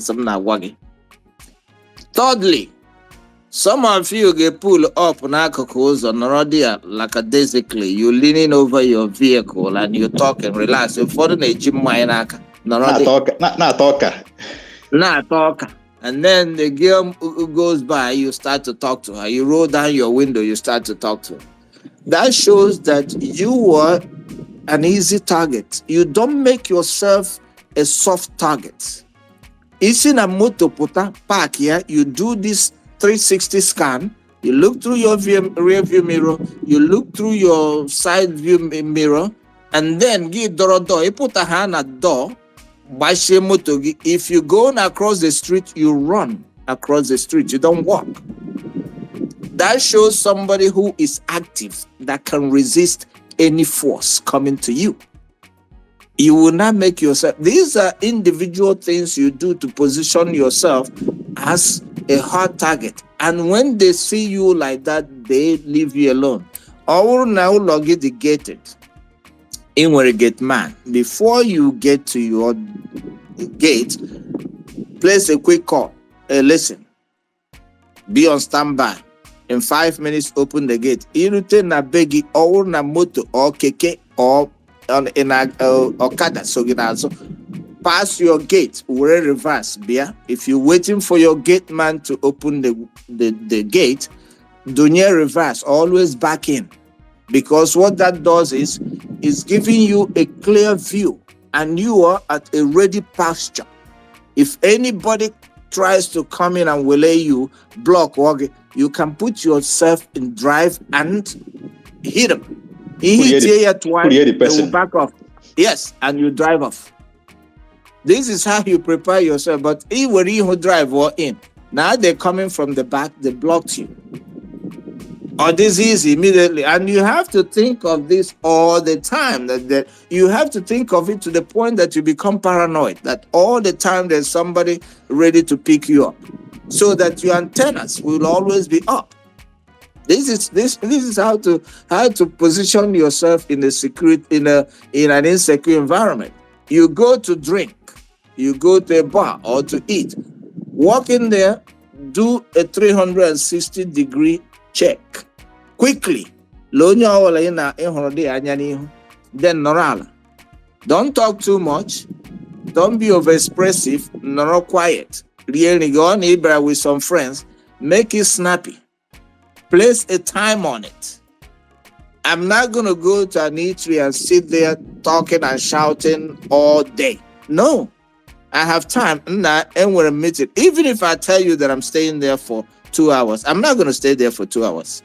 5 minutes, I will surprise you. No, whenever I'm not gonna catch up with you later, I dash out. And now, as I'm leaving, I'm walking fast. I get into my car, jump in, I drive off right away. I'm going home. But I'm telling you that I'm going somewhere else. So if there's anybody there that has heard it, or maybe they're expecting I'm gonna hang out there with my friends till late night and blah blah. No, I'm surprised you're gonna get. On way route, Ishialana village, you try to alternate it every now and then. Yelaruna village, always make your movement a surprise to anybody. Where are you going? How long are you staying in Akanomia? They don't know that.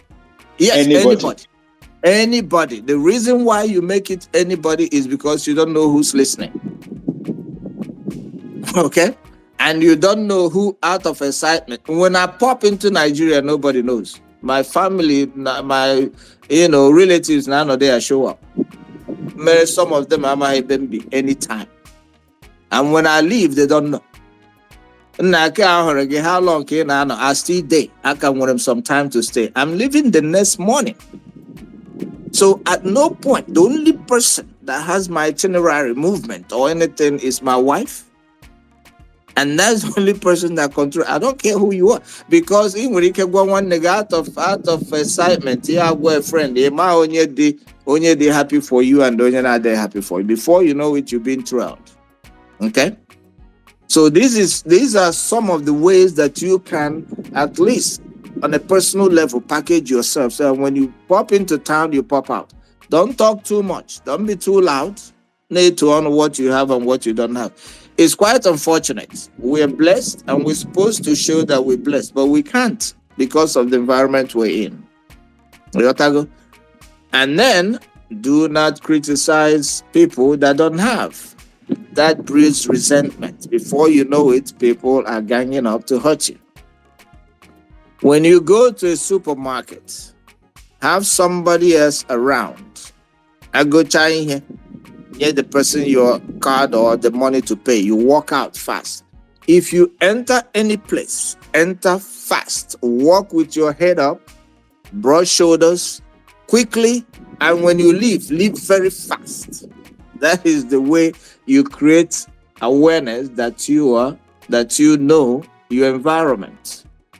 When you go get my like there's no tomorrow, I don't care and all this and all guy can tap on a shoulder, go see you weapons again and follow me. There's nothing you can do. You cannot do that to a man whose foot was walking majestically at stride at the on point and walking straight to where he's going. Am I on a game? First and foremost, he has the appearance of a fighter. He can fight you. It doesn't matter whether the weight or the fat or present yourself as somebody with a purpose. And when you get into your car, lock your doors. Do not hang your on a motor game with AC. Put on AC. Please lock your doors. Or good name about windows down. Lock your doors. Because ihe onye oshi or kidnapper chọrọ order your door handle once that door handle refuses to open, it will go off his initial plan. When you get into the house, we're building new big houses now. If your gate is open, lock your door. People be happy about they come in.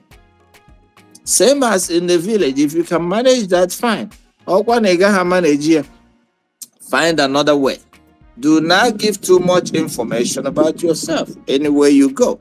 Do not sit too long in a bar till the wee hours of the night, except or in around at the same hotel where you're having fun downstairs, baby, with your friends. And don't even say it loud where you're staying because you don't know who's listening. Okay, it might not be any of your friends, but when you can suit now come and hang out with me in this. Or need a sort and say it very quietly. No, quite here, come now in case we can go hang out in my hotel room or whatever. But when you start saying it loud, you don't know who is listening. Somebody can make it a point, get there till the next morning. We got to go and do something very simple, a pig up. So these are some of the tips, some of the simple tips. On in a take public transportation, dress as simply as possible. Some people now get brew fake Gucci bag and hang your cable, all this and all that. You go into the fucking airport, excuse my language. But he will present you with somebody buego. And then you land, we don't make a noise. You want Uber, Lexus Uber. A burugi, before you know it, somebody will be billionaire. They don't know you're struggling just like them. Keep it simple, keep it straight to the point, and stay alive. That's all I want. They want. Sabiko. These are very, very important things. And akokwa keba because akokwa keba. Imana naka because ndiji because this is what you pay for. Yeah. In fact, if you don't get yourself, yes. And there's another thing that Nigerians do that baffle me the most. People tend to save text messages. Why do you do that? People tend to save their... I know receipts. As evidence. Okay. Ordinary conversation you're having with your friend that has nothing to do with anything. Why are you saving it? Ordinary conversation again and with a man. Why is she saving it? Ordinary money transactions. Why are you saving it? Find another place to place these things. Write them down somewhere with a date. Why are you saving your bank PIN? Knowing that Nigeria is about one of the only few countries and a repair phone, a repair. Your family information is there. Your children's pictures not there. Your spouse pictures not there. Your bank information not there. Give like that. Get somebody to repair. If I get a hold of your phone, say it turn on, I'll fix it for you. Or it will not take me more than 2 minutes to transfer your entire phone to wherever I need it. I know how to do that. So why are you saving these things? Why are you making it very easy? So there's so many aspects to this. Somebody grabs your phone right there when information needed about you. or when your bank transaction, or wipe go out to your account. Your family is now going to struggle because of this. And the also information in the Nigerian so much. Why would the person in a market from anywhere send you a link? Say you open this link and join this group, you open it. Why? Because now in our Asiri too much. We love Asiri so much. That's why we keep distance. We want it so that we can keep telling stories. Why are you so nested in forwarding whatever you grab and you forward? In a group, all you do is forward, forward, forward. Do you know why they create those things? Those things, some of them are laced with codes that will grab your phone information. Some of them are put out there to make sure your data goes so that you have the need to recharge as often as possible. Leave them alone. You're not the first person seeing them. You're not doing anybody any favor by forwarding that junk. And before you know it, they fall prey to all these things. So there is technological awareness, there is environmental awareness, and then the way you conduct yourself by not talking too much, by not going out there exposing yourself. Thank you. Sir, okay.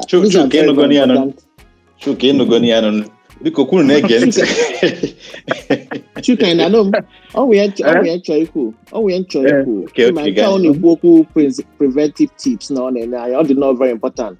But if we yourself as a victim in a very, very severe situation, in a kidnapped situation, a preventive situation, there. I will go to a family member. Because you have some tips, some advice on how to go about it in that situation. If you find yourself in such situation, the first thing you do is you remain very calm. Okay? If you can, remain calm. And then what they want you to do is to react and show panic so that they can use your panic to negotiate for money or more money. You remain calm and you assess the environment. There has to be one among the group Ujigi that you can psychologically defeat. Human beings will human beings. No matter one not there that you look at him in the eye and your energy will match his or her energy. And then you'll be able to reach him. Ask them questions. Talk to them like a normal human being. But they want you, that's not what they want. You got to understand, these people are people that are also hiding something. Some of them have gone through trauma. So they want to shout, they want to threaten you and terrorize you and do this and do that. You stay as calm as possible. When you stay as calm as possible, they have very difficult immediately exert harm on you. And you reinforce whatever fact that you have. Listen, when we taught the worm, what you're seeing is I am the only person in my family who can even afford to eat. As we speak, I have nothing. I have absolutely nothing. If you have a reaction time, let's say moto or you're in a group, the first thing that you should do quickly, which you should do right now, have the phone number of at least 2 or 3 of your family members committed to memory.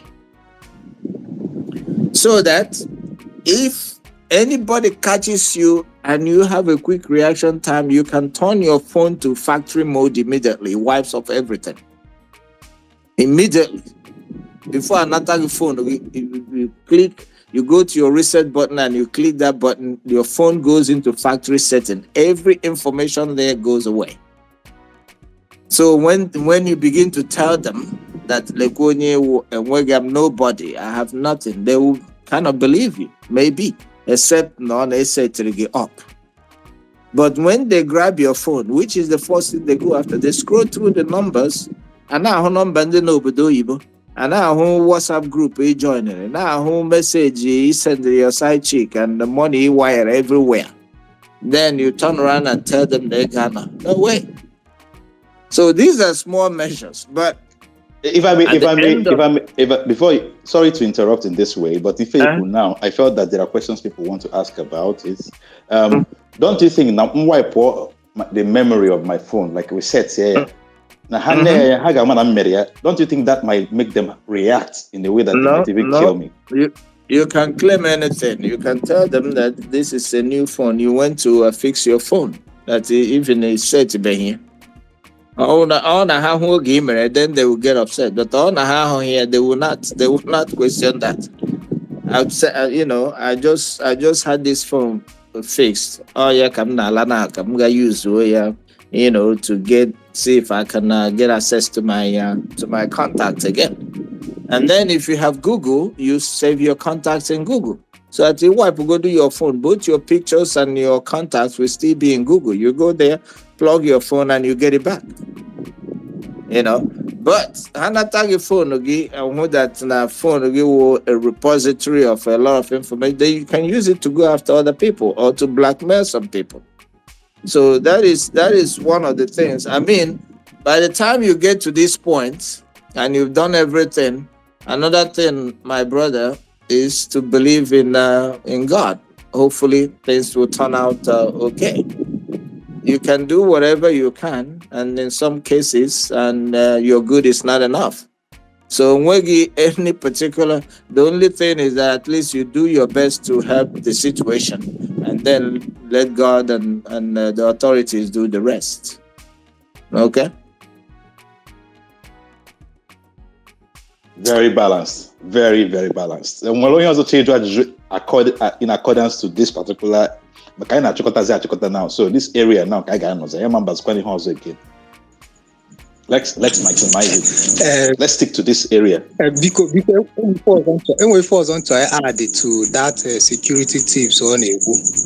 Personally, at of time now, most of these bank apps they way options for fingerprint verification. So I'm advising them to say uses in that fingerprint.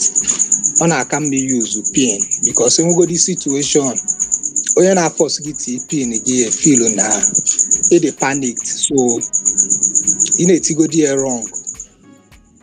Omanga manobolo na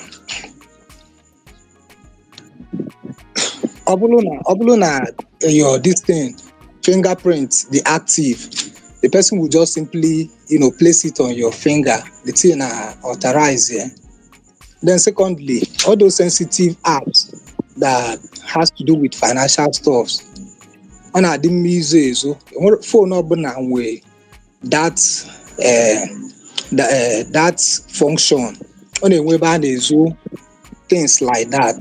So people should try to hide so that when we go the phone again or upgrade na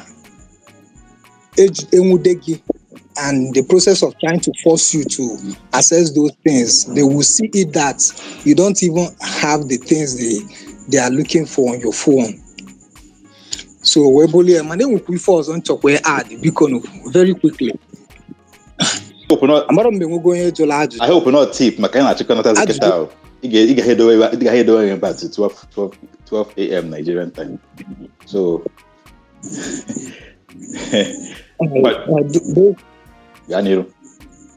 because anyway interview watching Voice of the East recently.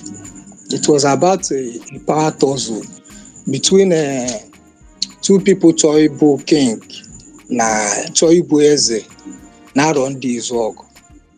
So in the set of people in the interview that day, I've not heard from the other party, but from the things the set of people that we interviewed said, Okufa Quarter, because they specifically mentioned the procedures they go through for coronation.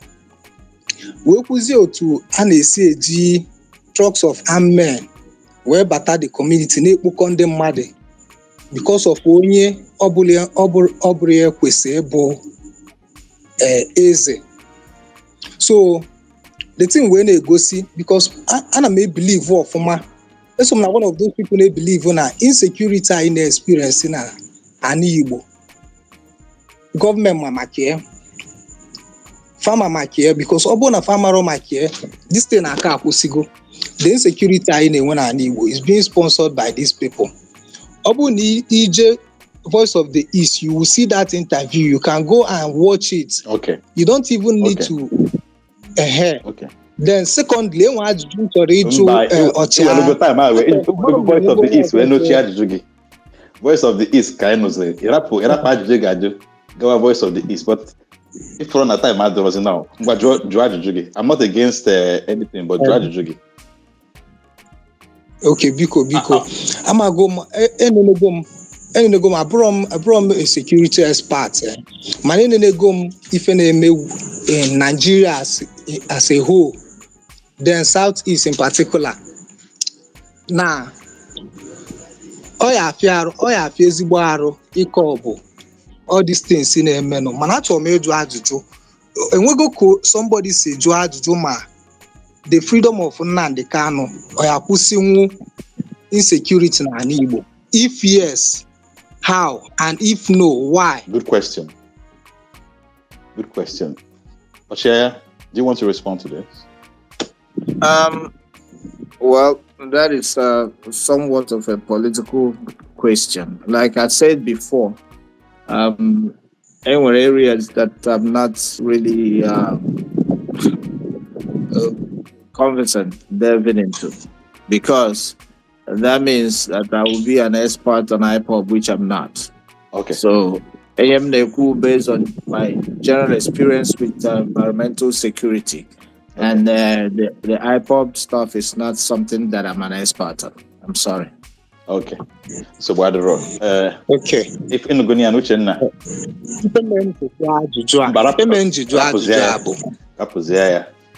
Okay. Because he got dropped and go now. When you because if you requested the mic during this conversation and we didn't accept, it's not because we don't want you to speak. It's because we have run out of time, and this is the reason why whenever we start this conversation, we ask everybody to start from the beginning to request the mic, so you can come up on time, so we can at least bring you up, quickly between 8 and 9 and 10. Because once it's 10, we start controlling how many people we can take in, so we can maximize, especially when we have a guest. Whenever we have a guest here, these people, sometimes they are people who don't have time at all. This is our guest. If you know what it takes to have a conversation with him, I have to call him on the phone 7 days ahead to talk with him on the phone, not to bring him on the show. So when he gives 3 hours plus 45 minutes or 50 minutes, what it means is that he's making a huge sacrifice. So if Patanoge goes, go straight to the point, maximize the insight you can get from him. Like that. That's why India sometimes, I'm just trying to explain why sometimes I rush you when you grab the mic. I want you to use your time quickly, judiciously. Leave the question, move. If you don't answer it completely, you just want another question on top of that. Let's learn to engage. When we have resource people, let's learn to engage them effectively so we can get the most that we have in them.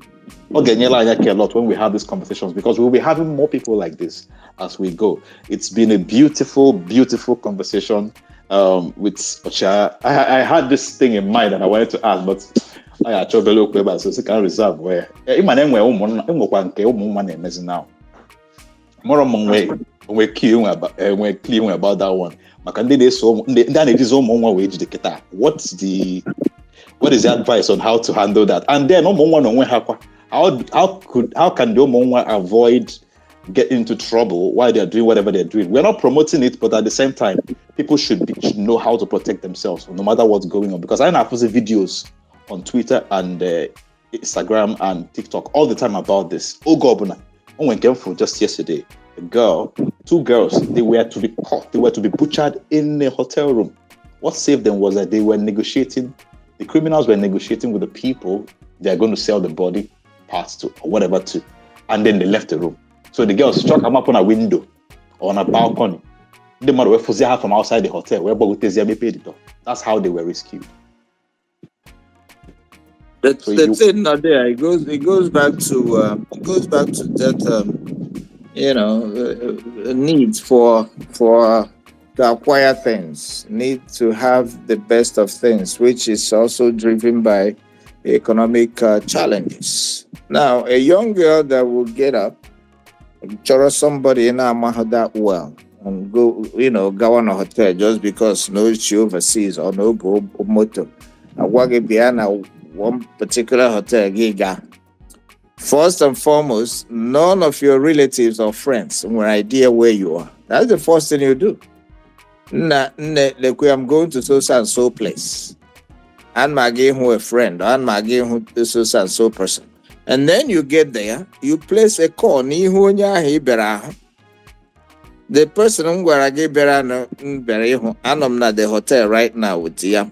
Or this, you can even make that call as a fake call. It might not be. Oh yeah, that you have called somebody and that you have told them where you are. Oh God, they too a little bit resentful on what action or whatever they're planning to take. On the other hand, they set it up with the and all that stuff. That goes to people's morals. I remember back in the day for you to date a woman, he got money at Yakakuri Okuyu, Akwaya Napoya or Ibamado Titi, Moroja Hofma, and all this and all that, so that you can at least attest to what they can do. But what happens these days is you get on the road, you go somewhere, you look for random girls, and you carry them to a hotel. Whatever you see, you take. And then when you carry these people to a hotel, another tip for men who do that will be to debrief the girl that, listen, as you are here, you'll be monitored.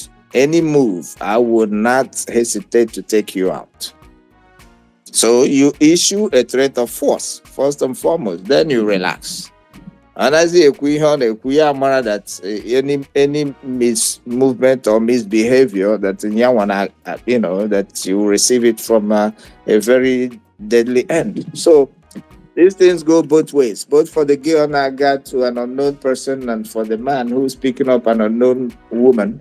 Everybody has to be conscious. You have to weigh your options and then pick your battles. And that's all it is.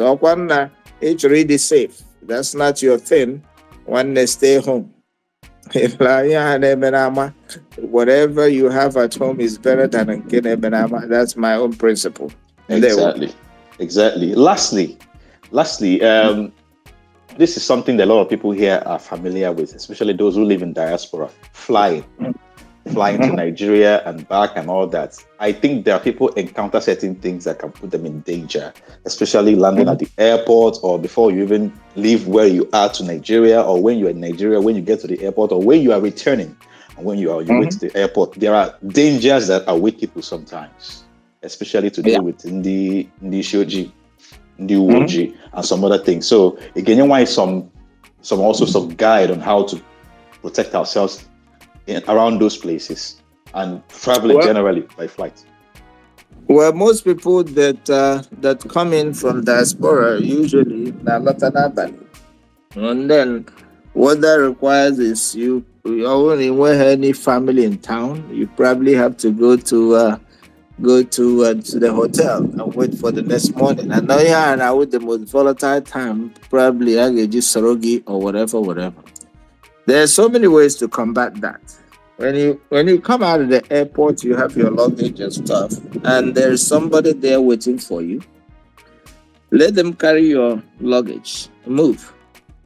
You can make a quick move back into the airport, walk around a little bit and come out, and then place a call to find out the exact location of that person. Because chances are, Onya peak in an airport is already looking like a typical Nigerian who's at home.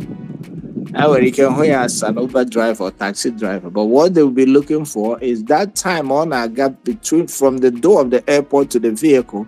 They're looking at the person Soya. If they don't see anybody Soya, that throws them off. So down the road, later on, a few minutes later, you go into there, come out as a normal person, no luggage, no nothing. You go, you find the person they brought back, they are able to move. And once again, you begin to do the 360 surveillance that I mentioned. You look at the vehicle, You look at the mirrors and you look back and see if anybody on the following. I want to know Uber driver Kiji. Do not hold a conversation with him. Do not. Oh, I just flew in from Malaysia, you know what I'm saying? And I form more Katana and all that stuff. Be quiet. If we go, you go for his services.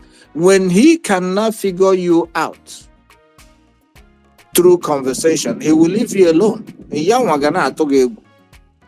But what they do is they come in, hey, how are you, sir? How was your flight, sir? I don't owe you that information. Okay, say I'm okay, let's keep going. You know, I want to maybe naga now. You always create that impression. I get in a hotel now, the next minute I'm leaving, I'm going to sleep so personal, or this. So you create this type of confusion, then you keep quiet. Get no wrong wire. That is, you know what I'm saying? I just got in and da. Now I call it. Yeah, man, that he won't have focus. Before you know it, they say to go get up. But when you're quiet, he or she will not know what you made of. And when you sit in Uber, there's another thing. When you sit on Uber on boat, when they do not sit at car owner's position or sit in the front of the car, the place you sit is the seat not directly behind the driver. The reason behind that is the driver cannot reach back on OG weapon. By the time on they reach back, he grab going. But if you sit on the car owner seat, or turn, or he can point a gun at you. Okay? So he gets in a watch, and if you sit at the seat right behind the driver, you'll be able to see him when he's looking at you through the rear view mirror in the car. So you will gauge his movement, his eye movement or his head movement. So don't form big man for your life. I beg. Sit behind the driver. That way you have absolute control. You can empower him, overpower him when he tries to make any move in a job or he stops abruptly. Okay, so that's another tip. Always in Uber, taxi, or boat, sit directly behind the driver. He will not be able to reach you if he tries to go rogue. And you'll be able to see him and you'll be able to open the door and run if you sit behind him in case things go south. Thank you. Thank you so much. Thank you so much. You are truly close. Can I ask a question, please? Who's that? It's Mazoji. Okay, Mazoji. Okay, go ahead. All right. Thank you very much. Thank you for the mic once more. I just want to ask one name can never be. Have you thought about the insecurity in Southeast, if it could be false flag operation just to militarize Southeast?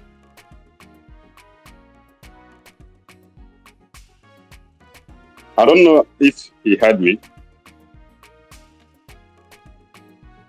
I can't hear him either. I don't think anybody would deliberately. This is me thinking. It might not be true, but I don't really see the reason why anybody would want to neutralize Southeast completely. They might do that politically, but not to create volatility that will cripple the Southeast to the point, because we have to understand this. The Southeast is the hub of economic hub of Nigeria for the most part. Granted, Lagos, yeah, but Southeast were a lot to offer, and I wouldn't think that any government in their right frame of mind, although most Nigerian leaders are not think right, they use these things as a reprisal for political purposes. But the thing not there, or intentionally, then that's a problem. I wouldn't say, because I have not seen any document or investigation that leads to that. There is a report that can back that up against Buhari. Okay. Who wrote the report? An organization in UK. Maybe I can find that up and maybe I can send it to near media later on. Okay. The formation of what's it called, the bag by APC governors. Okay. Like I said, that's a little bit political for me. And my main intention and the reason, the area that I talk about is the physical security and the sociological and economic make of it. But the direct insertion of debilitating policies or systems, that I am not very, very, very familiar with. And discussing it will be speculation for me. From your perspective, you've seen the report, and if it's legit, that's okay. But from my own point of view, I am not knowledgeable. I will be humble enough to say that I'm not knowledgeable in that aspect to discuss it clearly. And sorry. Okay. Just the last one, please. Just the last. I had my hand up all through. Hold on. It's 12. It's 12:03. It's 12:03. You asked a question in the beginning. Actually, we engaged you, but you didn't focus on asking questions. You were asking him questions that he doesn't even have information to give you. And this time around, you are bringing something you call a fact. You don't even have a reference point to that. And this is a very serious statement that you just made on this platform now. We don't need to be dealing with things that are not fact-based when we're having a conversation. I said a report done by the organization. Hold on. You didn't mention the name of the organization. Anybody can say anything. What I'm trying to say is that when I don't mind them with this kind of conversation, we're intelligent people. You make your facts clear. Because especially when you want to lay a very heavy allegation like this, because we are responsible people. We want to be responsible for what we say and what we hold on this platform as a conversation. But they're very important. That's how and you thrive. Let me make another point here. I am a retired U.S. military officer who have operated in different regions and countries. I am not an expert on Southeast security. I'm not a politician. I am a policy, international relations and policy student in PhD program who happens to have lived in so many countries due to my military assignment. I have fought in 2 wars, in Afghanistan and in Iraq. So the political dynamics infused with securities in Nigeria and the Southeast in particular is not something that I can lay claim to be an expert on. I do not research the Nigerian political system. I do not research the Nigerian sociological system. What I'm saying is what I am applying a security template based on what I know in the Southeast, based on information and studies that I've done in the Southeast, in the aspect of security, not in the aspect of politics or organizations or stuff like that. So I've read some of the chat where some people are now, saying some things that are not really appropriate about, our conversation, how it led into IPOB and stuff. In no single way have I indicted IPOB in what I said.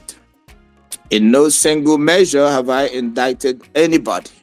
What I'm giving is my personal opinion that is knowledge and experience based. I am not accusing anybody, and I am not making a political statement. Also, my discussion here does not represent the views of the United States Armed Forces. Who happens to have experience in the security profession. That's it. They were. There is a lot to learn from you. A lot to learn from you. This is 4 hours. I want to specially apologize to you. I promised you that we will spend 3 hours and we have overshot by 1 hour. So we have taken 1 extra hour from you that we didn't discuss, we didn't agree on. And I'm sorry for that. We are sorry for that. I thank you. Thank you so much for this dedicated time. I thank you for opening up to us and giving from the vast knowledge, wealth of knowledge that you have and experience to help us to understand better what security is all about and what the situation in the Southeast is and what we can do as a people and what we can expect from our government as well and those who lead us. This has been a very, very insightful, very educative and very exciting conversation with you, Chair. Thank you very much for availing us your time. Addition, everybody here is in agreement with me. We are grateful. We are super grateful for all that you have given us tonight. And to everybody who has been on this space since we started this space, and those who shared the space, thank you very much. Those who came in and asked questions and contributed to this conversation, thank you very much. And those who have been helping us to promote this show since we started announcing this particular one, thank you very much. If you love this conversation, it is recorded. I would urge you to go ahead and share it with people you know who are Igbos. The friends together should hear what we discussed here. Share the space with them, open up on Twitter, so they can listen as much as they can and learn as much as they can and share also with other people. This is how we spread the good news. This is how we spread information. This is how we do the social engineering. We will make efforts to download everything that is on this space and put it on YouTube. We'll try. It's been difficult, but we try. So we can make it available to those who are not on Twitter yet. Because the more people hear this, the more effect it will have, the more impact it will have, and the more people will understand what needs to be done. And I bet it together. The critical mass is what we're looking for. The mind change, the mind shift is what we're looking for. And it's going on. It's been the MONI show. We gather here, like I said before, every Saturday, 8 p.m. Unfortunately, this one is still 12:09. Next week, we'll continue this conversation on another topic, on another interesting topic. It could be anything. Just expect anything interesting. It will always come your way. Thank you also to our team on the MONI show, those working behind the scene, and Casey, who has been co-hosting with me, and Adora, who joined us. Agazelo no we.